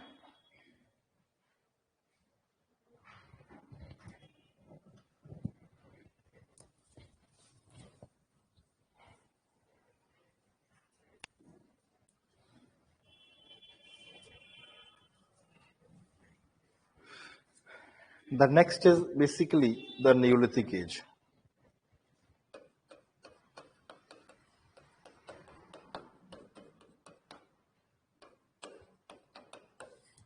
The time period is 7000 BC onwards.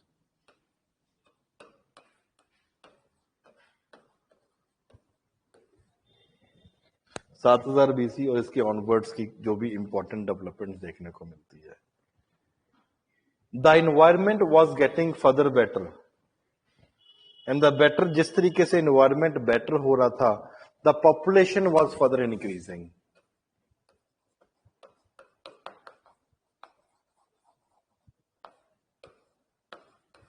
That was leading to increase in the population. Hunting plus food gathering plus domestication of animals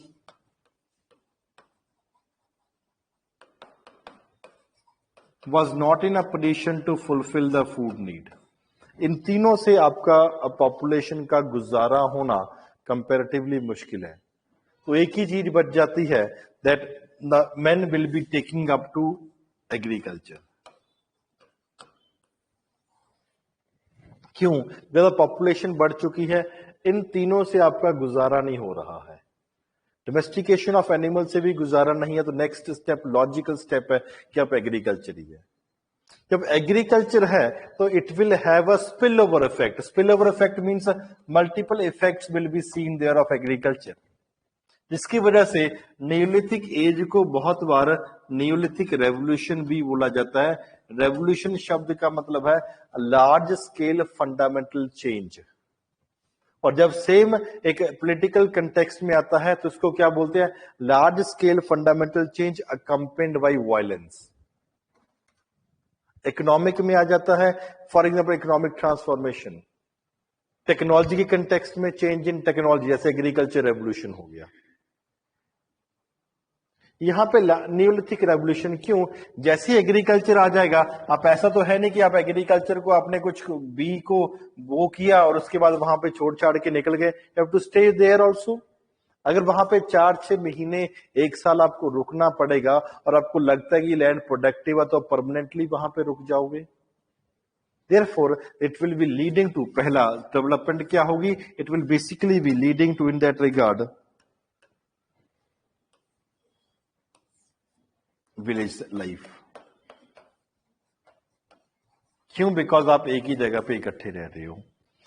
her area productive नहीं होता.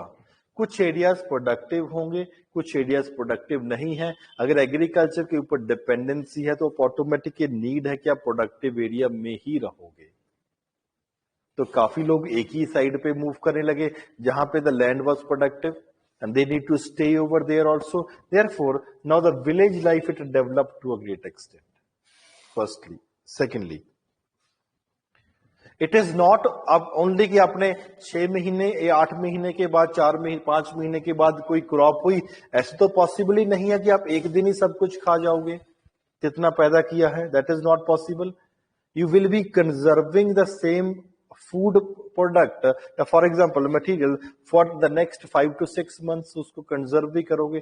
अगर आपने उसको बचा के रखना है तो कोई यूटेंसिल भी चाहिए. तो यहां पे जैसे एग्रीकल्चर आएगा, आपके पास पॉटरी आ जाएगी. क्यों? बिकॉज आपको उसको बचा के भी रखना है. The earliest evidence of pottery has basically been found from Chopani मांडो.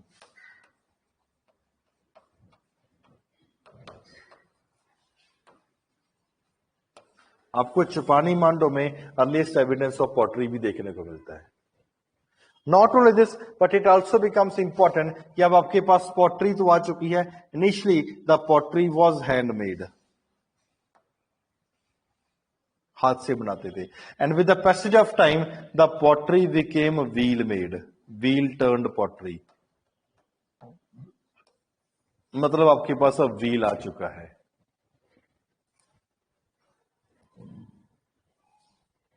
अगर आपके पास व्हील आ चुका है एग्रीकल्चर के कंटेक्स्ट में, एनिमल आपके पास ऑलरेडी है,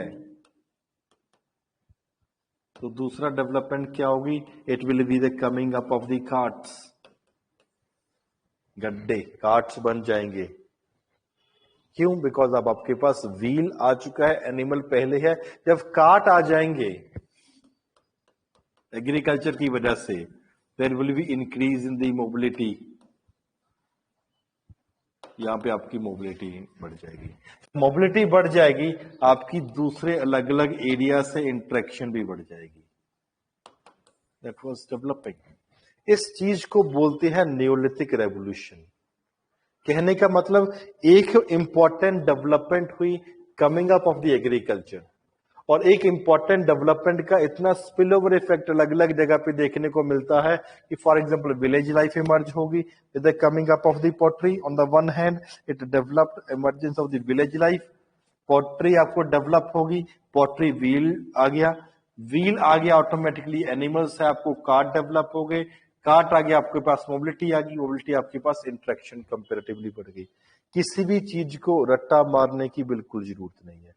any problem till now?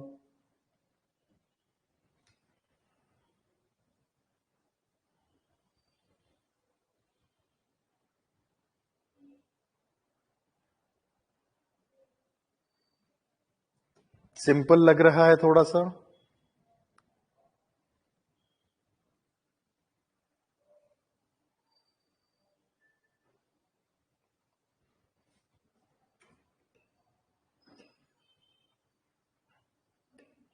History is not boring provided you are taught with certain logic. आप कोई लॉजिक के साथ समझाया जाए आपको हिस्ट्री भी बोरिंग नहीं लगेगी। लेकिन अगर लॉजिक ही नहीं है, कुछ भी पढ़ा रहे हैं, फैक्चुअल इंफॉर्मेशन है, तो आपको इंटरलिंकेज नहीं डेवलप हो रहे, ऑटोमेटिकली आपको याद रखना भी मुश्किल है। हाँ, वो प्रॉब्लम नहीं आएगी। ये सबसे बोरिंग सब्जेक्ट है हिस्ट्री। हिस्ट्री भी तीन है, एंशियंट, मेडिवल, मॉडर्न, और सबसे बोरिंग है एंशियंट, और एंशियंट में सबसे बोरिंग है स्टोन एज। अगर आपको स्टोन एज समझ आ रहा है, आपको जो आने वाला है वो डेफिनेटली समझ आएगा। ये सबसे बोरिंग वाला पोर्शन ही आपको समझ आ रहा तो आगे तो प्रॉब्लम आएगी नहीं।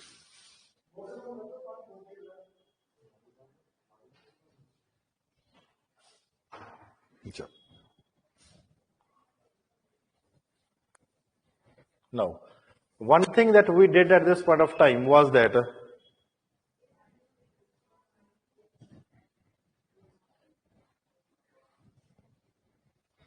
नीलिथिक एज में एग्रीकल्चर आ गया। फर्स्टली, सेकेंडली, अगर एग्रीकल्चर की बात कर रहे हैं तो अगर आज भी इंडिया में देखते हैं तो every region is not similar for the development of agriculture. कुछ एरियाज फॉर एग्जांपल एग्रीकल्चर के लिए प्रोडक्टिव है, कुछ एरियाज ऐसे हैं जो एग्रीकल्चर के लिए प्रोडक्टिव नहीं है। कुछ एरियाज ऐसे हैं जहां पे फॉर एग्जांपल नेचुरली कुछ क्रॉप्स ग्रो हो जाती हैं। फॉर एग्जाम्पल जैसे इरिगेशन से आज के कंटेक्स्ट में अगर आज की भी बात करते हैं, पंजाब में फॉर एग्जाम्पल वीट हो गया, राइस हो गया, कॉटन हो गया, शुगर केन हो गया, दिस कैन बी ग्रोन। कुछ other area for example Madhya Pradesh हो गया, गुजरात हो गया, वहां पे पल्सेस काफी ज्यादा ग्रो हो जाती है। नॉर्थ ईस्ट में हम एक अलग तरीके से, southern part of the country अलग से है, for example in Jammu and Kashmir region एक अलग तरीके से है। अगर आज भी इतनी डेवलपमेंट होने के बावजूद भी we can not have a similarity in agriculture development, अगर हम ऐसे आज से 9000 साल पहले चले जाएं तो क्या एग्रीकल्चर हर जगह पे सिमिलर होने की पॉसिबिलिटी थी? No, it was not possible at that point of time. तो ऑटोमेटिकली है, neolithic age is an age that is basically associated with the coming up of the agriculture, and agriculture can not be coming up at all the places at a same point of time. अलग अलग time period पे अलग अलग जगह पे agriculture आ सकता है, एक जगह पे एक ही टाइम के ऊपर हर जगह पे एग्रीकल्चर आना कंपेरेटिवली पॉसिबल नहीं है। Therefore same can be said over here also. Different phases के ऊपर डिफरेंट टाइम पीरियड पे आपको एग्रीकल्चर डेवलप होगा। जब उस जगह पे एग्रीकल्चर शुरू हो जाएगा हम क्या बोलेंगे कि वहां पे न्यूलिथिक एज शुरू हो गई है। नॉर्मली न्यूलिथिक एज का टाइम पीरियड क्या है? Time period is approximately 7000 BC। But Neolithic age is important, it is associated with agriculture. तो हम अपने यूपीएससी पर्सपेक्टिव से क्या बोलेंगे कि न्यूलिथिक एज तब माना जाएगा अगर वहां पे एग्रीकल्चर है। अगर एग्रीकल्चर वहां पे नहीं आया है, one thing becomes clear that the Neolithic as has not started in that particular area. For example,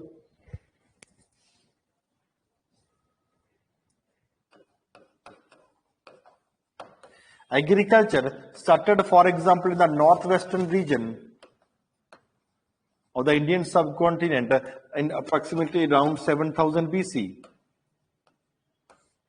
तो हम क्या बोलते हैं, नॉर्थ वेस्ट में 7000 BC के आसपास एग्रीकल्चर शुरू हो गया था. हम वहां पे न्यूलिथिक एज है. अ very important site is for example Mehrgarh.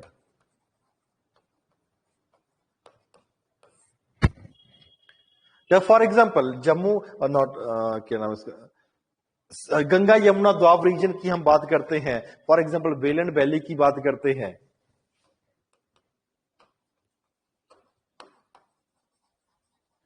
Neolithic age started around 7500 BC. 500 साल और पहले शुरू हो गया एग्रीकल्चर वहां पे. Very very important sites are there at that point of time. For example very important site is Koldihwa. The people of Koldi Hawa were the earliest producers of the rice. Mehergarh, the earliest producers of the cotton. तो यहां पे 7000 BC में agriculture शुरू हो गया और यहां पे आपको 7500 BC में एग्रीकल्चर शुरू हो गया. जब जम्मू एंड कश्मीर रीजन की बात करते हैं, agriculture started for example around 3000 BC. क्यों? बिकॉज इससे पहले the conditions were not suitable for agriculture. तो वहां पे 3000 BC के आसपास उस टाइम पे एग्रीकल्चर शुरू हुआ. हम क्या बोलेंगे, अब neolithic age Jammu and Kashmir में 3000 BC में शुरू हुई. And most important site of this region for example Burzahom and Gufkral are very important sites of this region. Woods Home and Gufkaral are the very important sites. Neolithic age का for example हम बात करते हैं eastern India दी. Eastern India की जब बात करते हैं, for example Bihar region, for very important site is Chirand. The Neolithic age started around 2000 BC. जब हम नॉर्थ ईस्ट की बात करते हैं, The Neolithic age started around 2000 BC. Assam वाले रीजन की बात करते हैं और very important sites are Daojali heading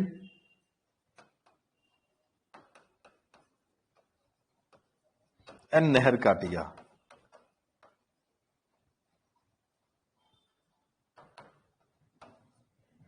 जब एग्रीकल्चर की बात करते हैं साउथ इंडिया में, इट स्टार्टेड अराउंड 2500 BC. तो हम क्या बोलेंगे, न्यूलिथिक एज वहां पे 2500 BC के आसपास शुरू हुई. Why? Because Neolithic age is an age that is associated with the coming up of agriculture.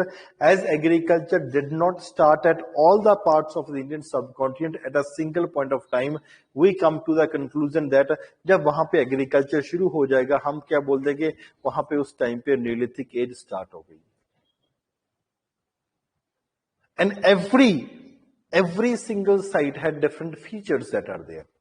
For example, अगर हम मेहरगढ़ की बात करते हैं, the people of the Mehrgarh region were the earliest producers of the cotton. Wild and cultivable varieties यहाँ पे of rice were basically being produced. यहाँ पे एक important typical feature है, डोमेस्टिकेशन ऑफ एनिमल हर जगह पे चलता रहेगा, उसके साथ एग्रीकल्चर भी शुरू हो जाएगा. एक बहुत ही इंपॉर्टेंट फीचर क्या यहां पे देखने को मिलता है, burial of the dog with a goat with a master. अगर किसी इंसान की डेथ हो गई है तो उसके साथ ही उसके गोट की को भी दबा दिया जाता था. Very important feature, very very important. यहां पे for example Jammu and Kashmir में क्या है, the very important feature is the burial of the dog with the master. और ये फीचर ऐसे फीचर हैं जो आपको दूसरी जगह पे देखने को नहीं मिलते, एक ही जगह पे देखने को मिलती है. कहने का क्या मतलब हुआ, different cultures were developing at different intervals of time at different regions. Very important, Jammu and Kashmir में आज भी ठंड है तो उस टाइम पे भी ठंड तो होने के इंपॉर्टेंट है. People were living for example in pit dwelling, pits. Pit dwelling were a very important feature of this reason.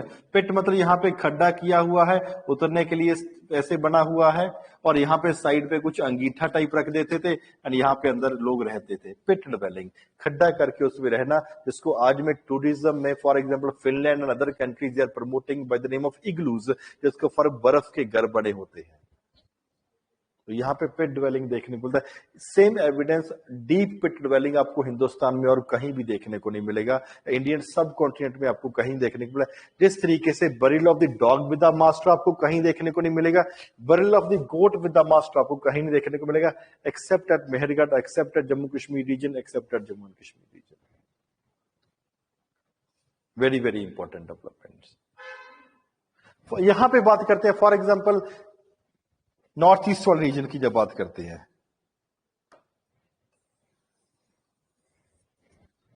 The hand axe were very, जो कुल्हाड़ी थी that was very much important. यहां का एक टिपिकल फीचर था, the teeth जो आगे वाला हिस्सा होता है हैंड एक्स का, that was made of stone, that was a typical feature जो आपको दूसरी जगह पे नहीं देखने को मिलता है। फॉर एग्जाम्पल यहां पे साउथ इंडिया की जब बात करते हैं, when talk about south India, यहां पे 2500 बीसी के आसपास एग्रीकल्चर शुरू हुआ। साउथ इंडिया में भी पिट ड्वेलिंग है, लेकिन यहां पे शैलो पिट ड्वेलिंग है, वो भी कहीं कहीं देखने को मिलती है।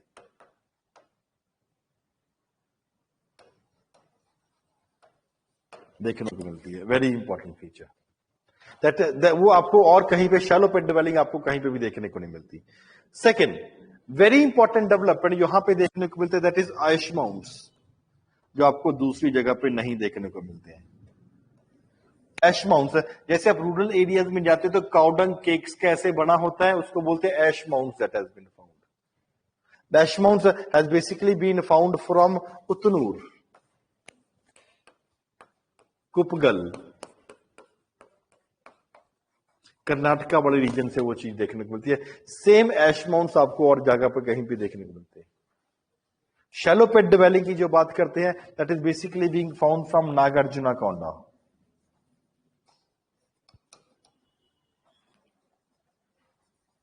The evidence of shallow pit dwelling has been found from there also.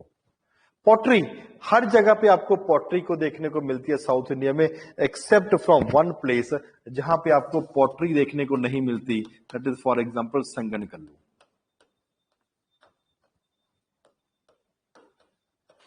इसको जो छोड़ के आपको हर जगह पे पॉटरी देखने को मिल जाएगी।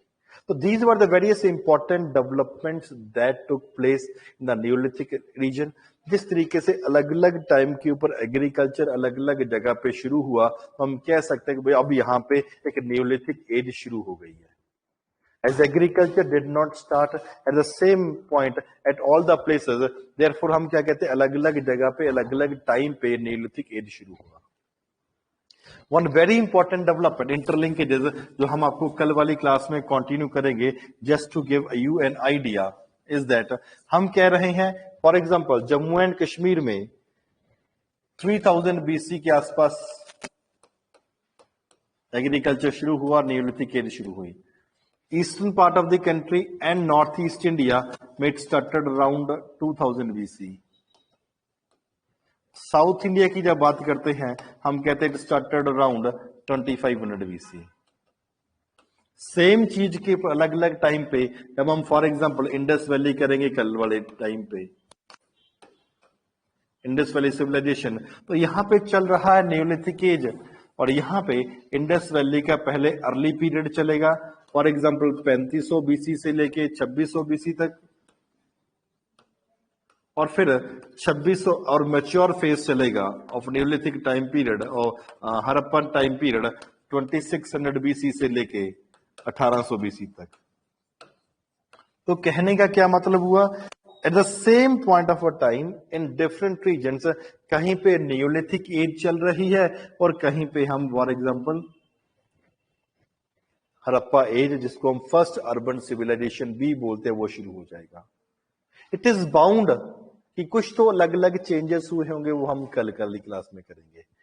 It is very important that कि आपको हिस्ट्री की एक कंसेप्चुअल क्लैरिटी डेवलप हो जाए, ताकि आपको क्लियर हो जाए कि कैसे कैसे हम आगे मूव करेंगे. Any problem in today's class in what has been taught till now?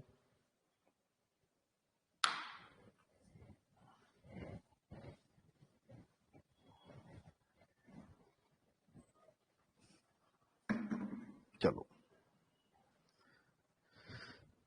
इसको बिकॉज टॉपिक हैज ऑलरेडी, इसको आप पढ़ना घर पे. कल वाली क्लास में हम स्टार्ट करेंगे इंडस वैली सिविलाइजेशन से. Read this topic at home. It is very important कि जैसे जैसे आपको क्लास में करवा रहे हैं, आप साइमल्टेनियसली आप उसको घर पे करते जाओ.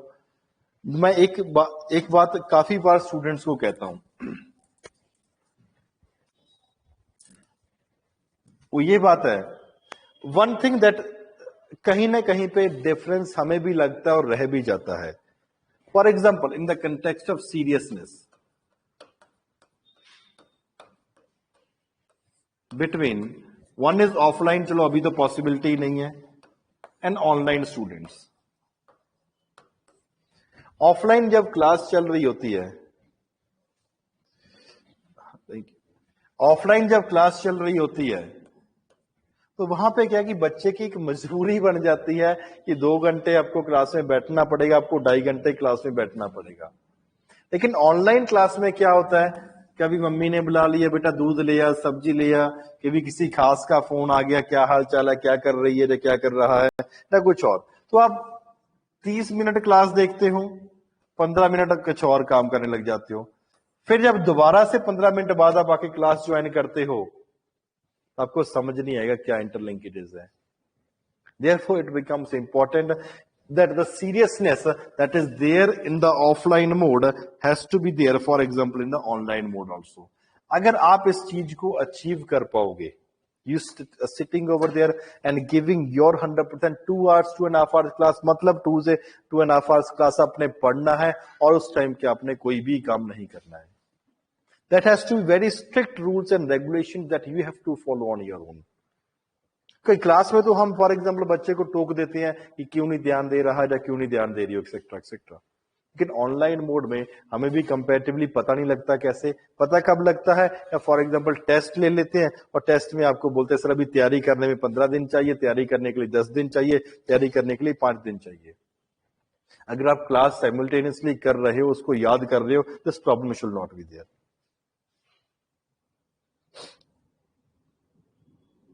नहीं, मेरे को नहीं लगता कि, आपको क्या लगता है कि फॉर एग्जाम्पल आज जो हमने पढ़ा है, इसको आपको रिवाइज करने में कितना टाइम लगेगा? एक आइडिया बताओ मेरे को. How much time will you take to revise these things? नहीं, 10 मिनट भी नहीं, इतना भी जल्दी नहीं हो जाओगे आप, साइड से भूल जाओगे, काफी है. अब take it for example 1 hour. 1 hour कब पढ़ो, that is very very important. 1 hour 2 hour, जितना भी टाइम में आप पढ़ रहे हो. Second thing, start with your NCERT classes also. साथ ही साइमल्टेनियसली एनसीईआरटी क्लासेस शुरू कर लो, तो आपको उसमें काफी टाइम है. थर्डली, कुछ स्टूडेंट्स का ऑप्शनल भी चल रहा है. For example sociology is going on, तो उसमें भी टाइम पीरियड, सोशियोलॉजी को भी आप काफी टाइम देना पड़ेगा. देयरफॉर इट इज इंपॉर्टेंट कि जो कल क्लास होगी उससे पहले आपको वो पूरी की पूरी साइट्स आनी चाहिए. ऐसा कुछ भी नहीं होना चाहिए कि आपको नहीं आ रहा. नॉर्मली क्या होता है, जब मैं पढ़ा रहा होता हूं तो सब कुछ लगता है कि बहुत आसान है. History is very simple, and no doubt history is in reality is very simple. लेकिन क्या होता है, अब बाद में उसको रिवाइज नहीं करते, आपको लगता है कि सर ने इतने आसान तरीके से समझा दिया, अरे मेरे को तो ये याद हो गया. मैं मानता हूं उस टाइम पे आपको 100% याद है. तो फ्रेंड्स, मैं एक बात हमेशा ध्यान में रखो, मैं ज्यादा नहीं तो 50 बार तो पढ़ा चुका हूँ हिस्ट्री, एंशिएंट हिस्ट्री मिनिमम मैं बोल रहा हूं. फिर भी लेकिन जब मैं क्लास लेता हूं, तो क्लास लेने से पहले मैं एक बार definitely I assure that I revise the history. अब मेरे को उठा के भी, सोते उठा के भी पूछ लोगे history, rare are the chances कि कोई फैक्चुअल इंफॉर्मेशन गलत होगी. बाय गॉड्स ग्रेस इतना थोड़ा सा बहुत हिस्ट्री आती है, पर मैं फिर भी एक बार रिवीजन मारता हूं। क्यों? बिकॉज कोई पॉइंट मिस नहीं होना चाहिए, एक फ्लो में जाना चाहिए ताकि आपको पूरा अच्छा तरीके से समझ आ रहा है। फॉर एग्जाम्पल जैसे अभी करवा रहे थे, hardly I use any sites, आपको बोल देता था आपको पढ़ लो, क्योंकि जो स्क्रीन आपके पास है सेम स्क्रीन मेरे पास भी यहाँ पे लैपटॉप पे है। क्यों? बिकॉज एक समझाने वाला आस्पेक्ट, कहीं कहीं पे ऐसा आएगा जहां पे फैक्चुअल इन्फॉर्मेशन है तो आपको बोलेंगे कि ये आप पढ़ सकते हो, जैसे कल वाले कुछ परसों वाली क्लास में कल वाली में आएगा। लेकिन इंपॉर्टेंट है कि उस फैक्चुअल इंफॉर्मेशन को एक ऑर्डर में याद रखना, इसी तरीके से रिवाइज करो, एनसीईआरटी करो, साथ में ऑप्शनल अच्छे तरीके से कर लो। अगर आप ऑप्शनल अभी कर लोगे, you will be comparatively having a very good edge. नहीं, हार्डली जैसे फॉर एग्जाम्पल भरत चल रहा है, hardly we are covering 1 to 2 chapters. जैसे फॉर एग्जाम्पल अगर आज वाली मेरी क्लास देखी होगी तो उसमें एक ही चैप्टर कवर हुआ है, कल वाली जो क्लास आएगी उसमें भी सिर्फ एक ही चैप्टर कवर होगा, तो वो उतना तो, अगर उसको आप एनसीईआरटी में देखोगे जो बुक्स आपके पास है, hardly there are 5 to 6 pages only. तो 5-6 पेज तो आधे घंटे में कर सकते हैं हम यार, कोई बड़ी बात नहीं है। ज्योग्राफी ऑप्शनल सर से मेरी हाँ मैम बोल दूंगा, मैम को भी बोल दूंगा, बोल दूंगा, ठीक है। ज्योग्राफी ऑप्शनल अभी बस आफ्टर दिस क्लास मेरी एक और क्लास है, आज रात को सर से बात करेंगे और फिर उसके बाद आपको सर को बोलेंगे कि आपको पूरे का पूरा ज्योग्राफी का एक शेड्यूल दे देंगे, तो अकॉर्डिंगली हम शुरू करेंगे, ठीक है। Okay, thank you very much, and tomorrow we will be connected again at the same point of time. Thank you very much.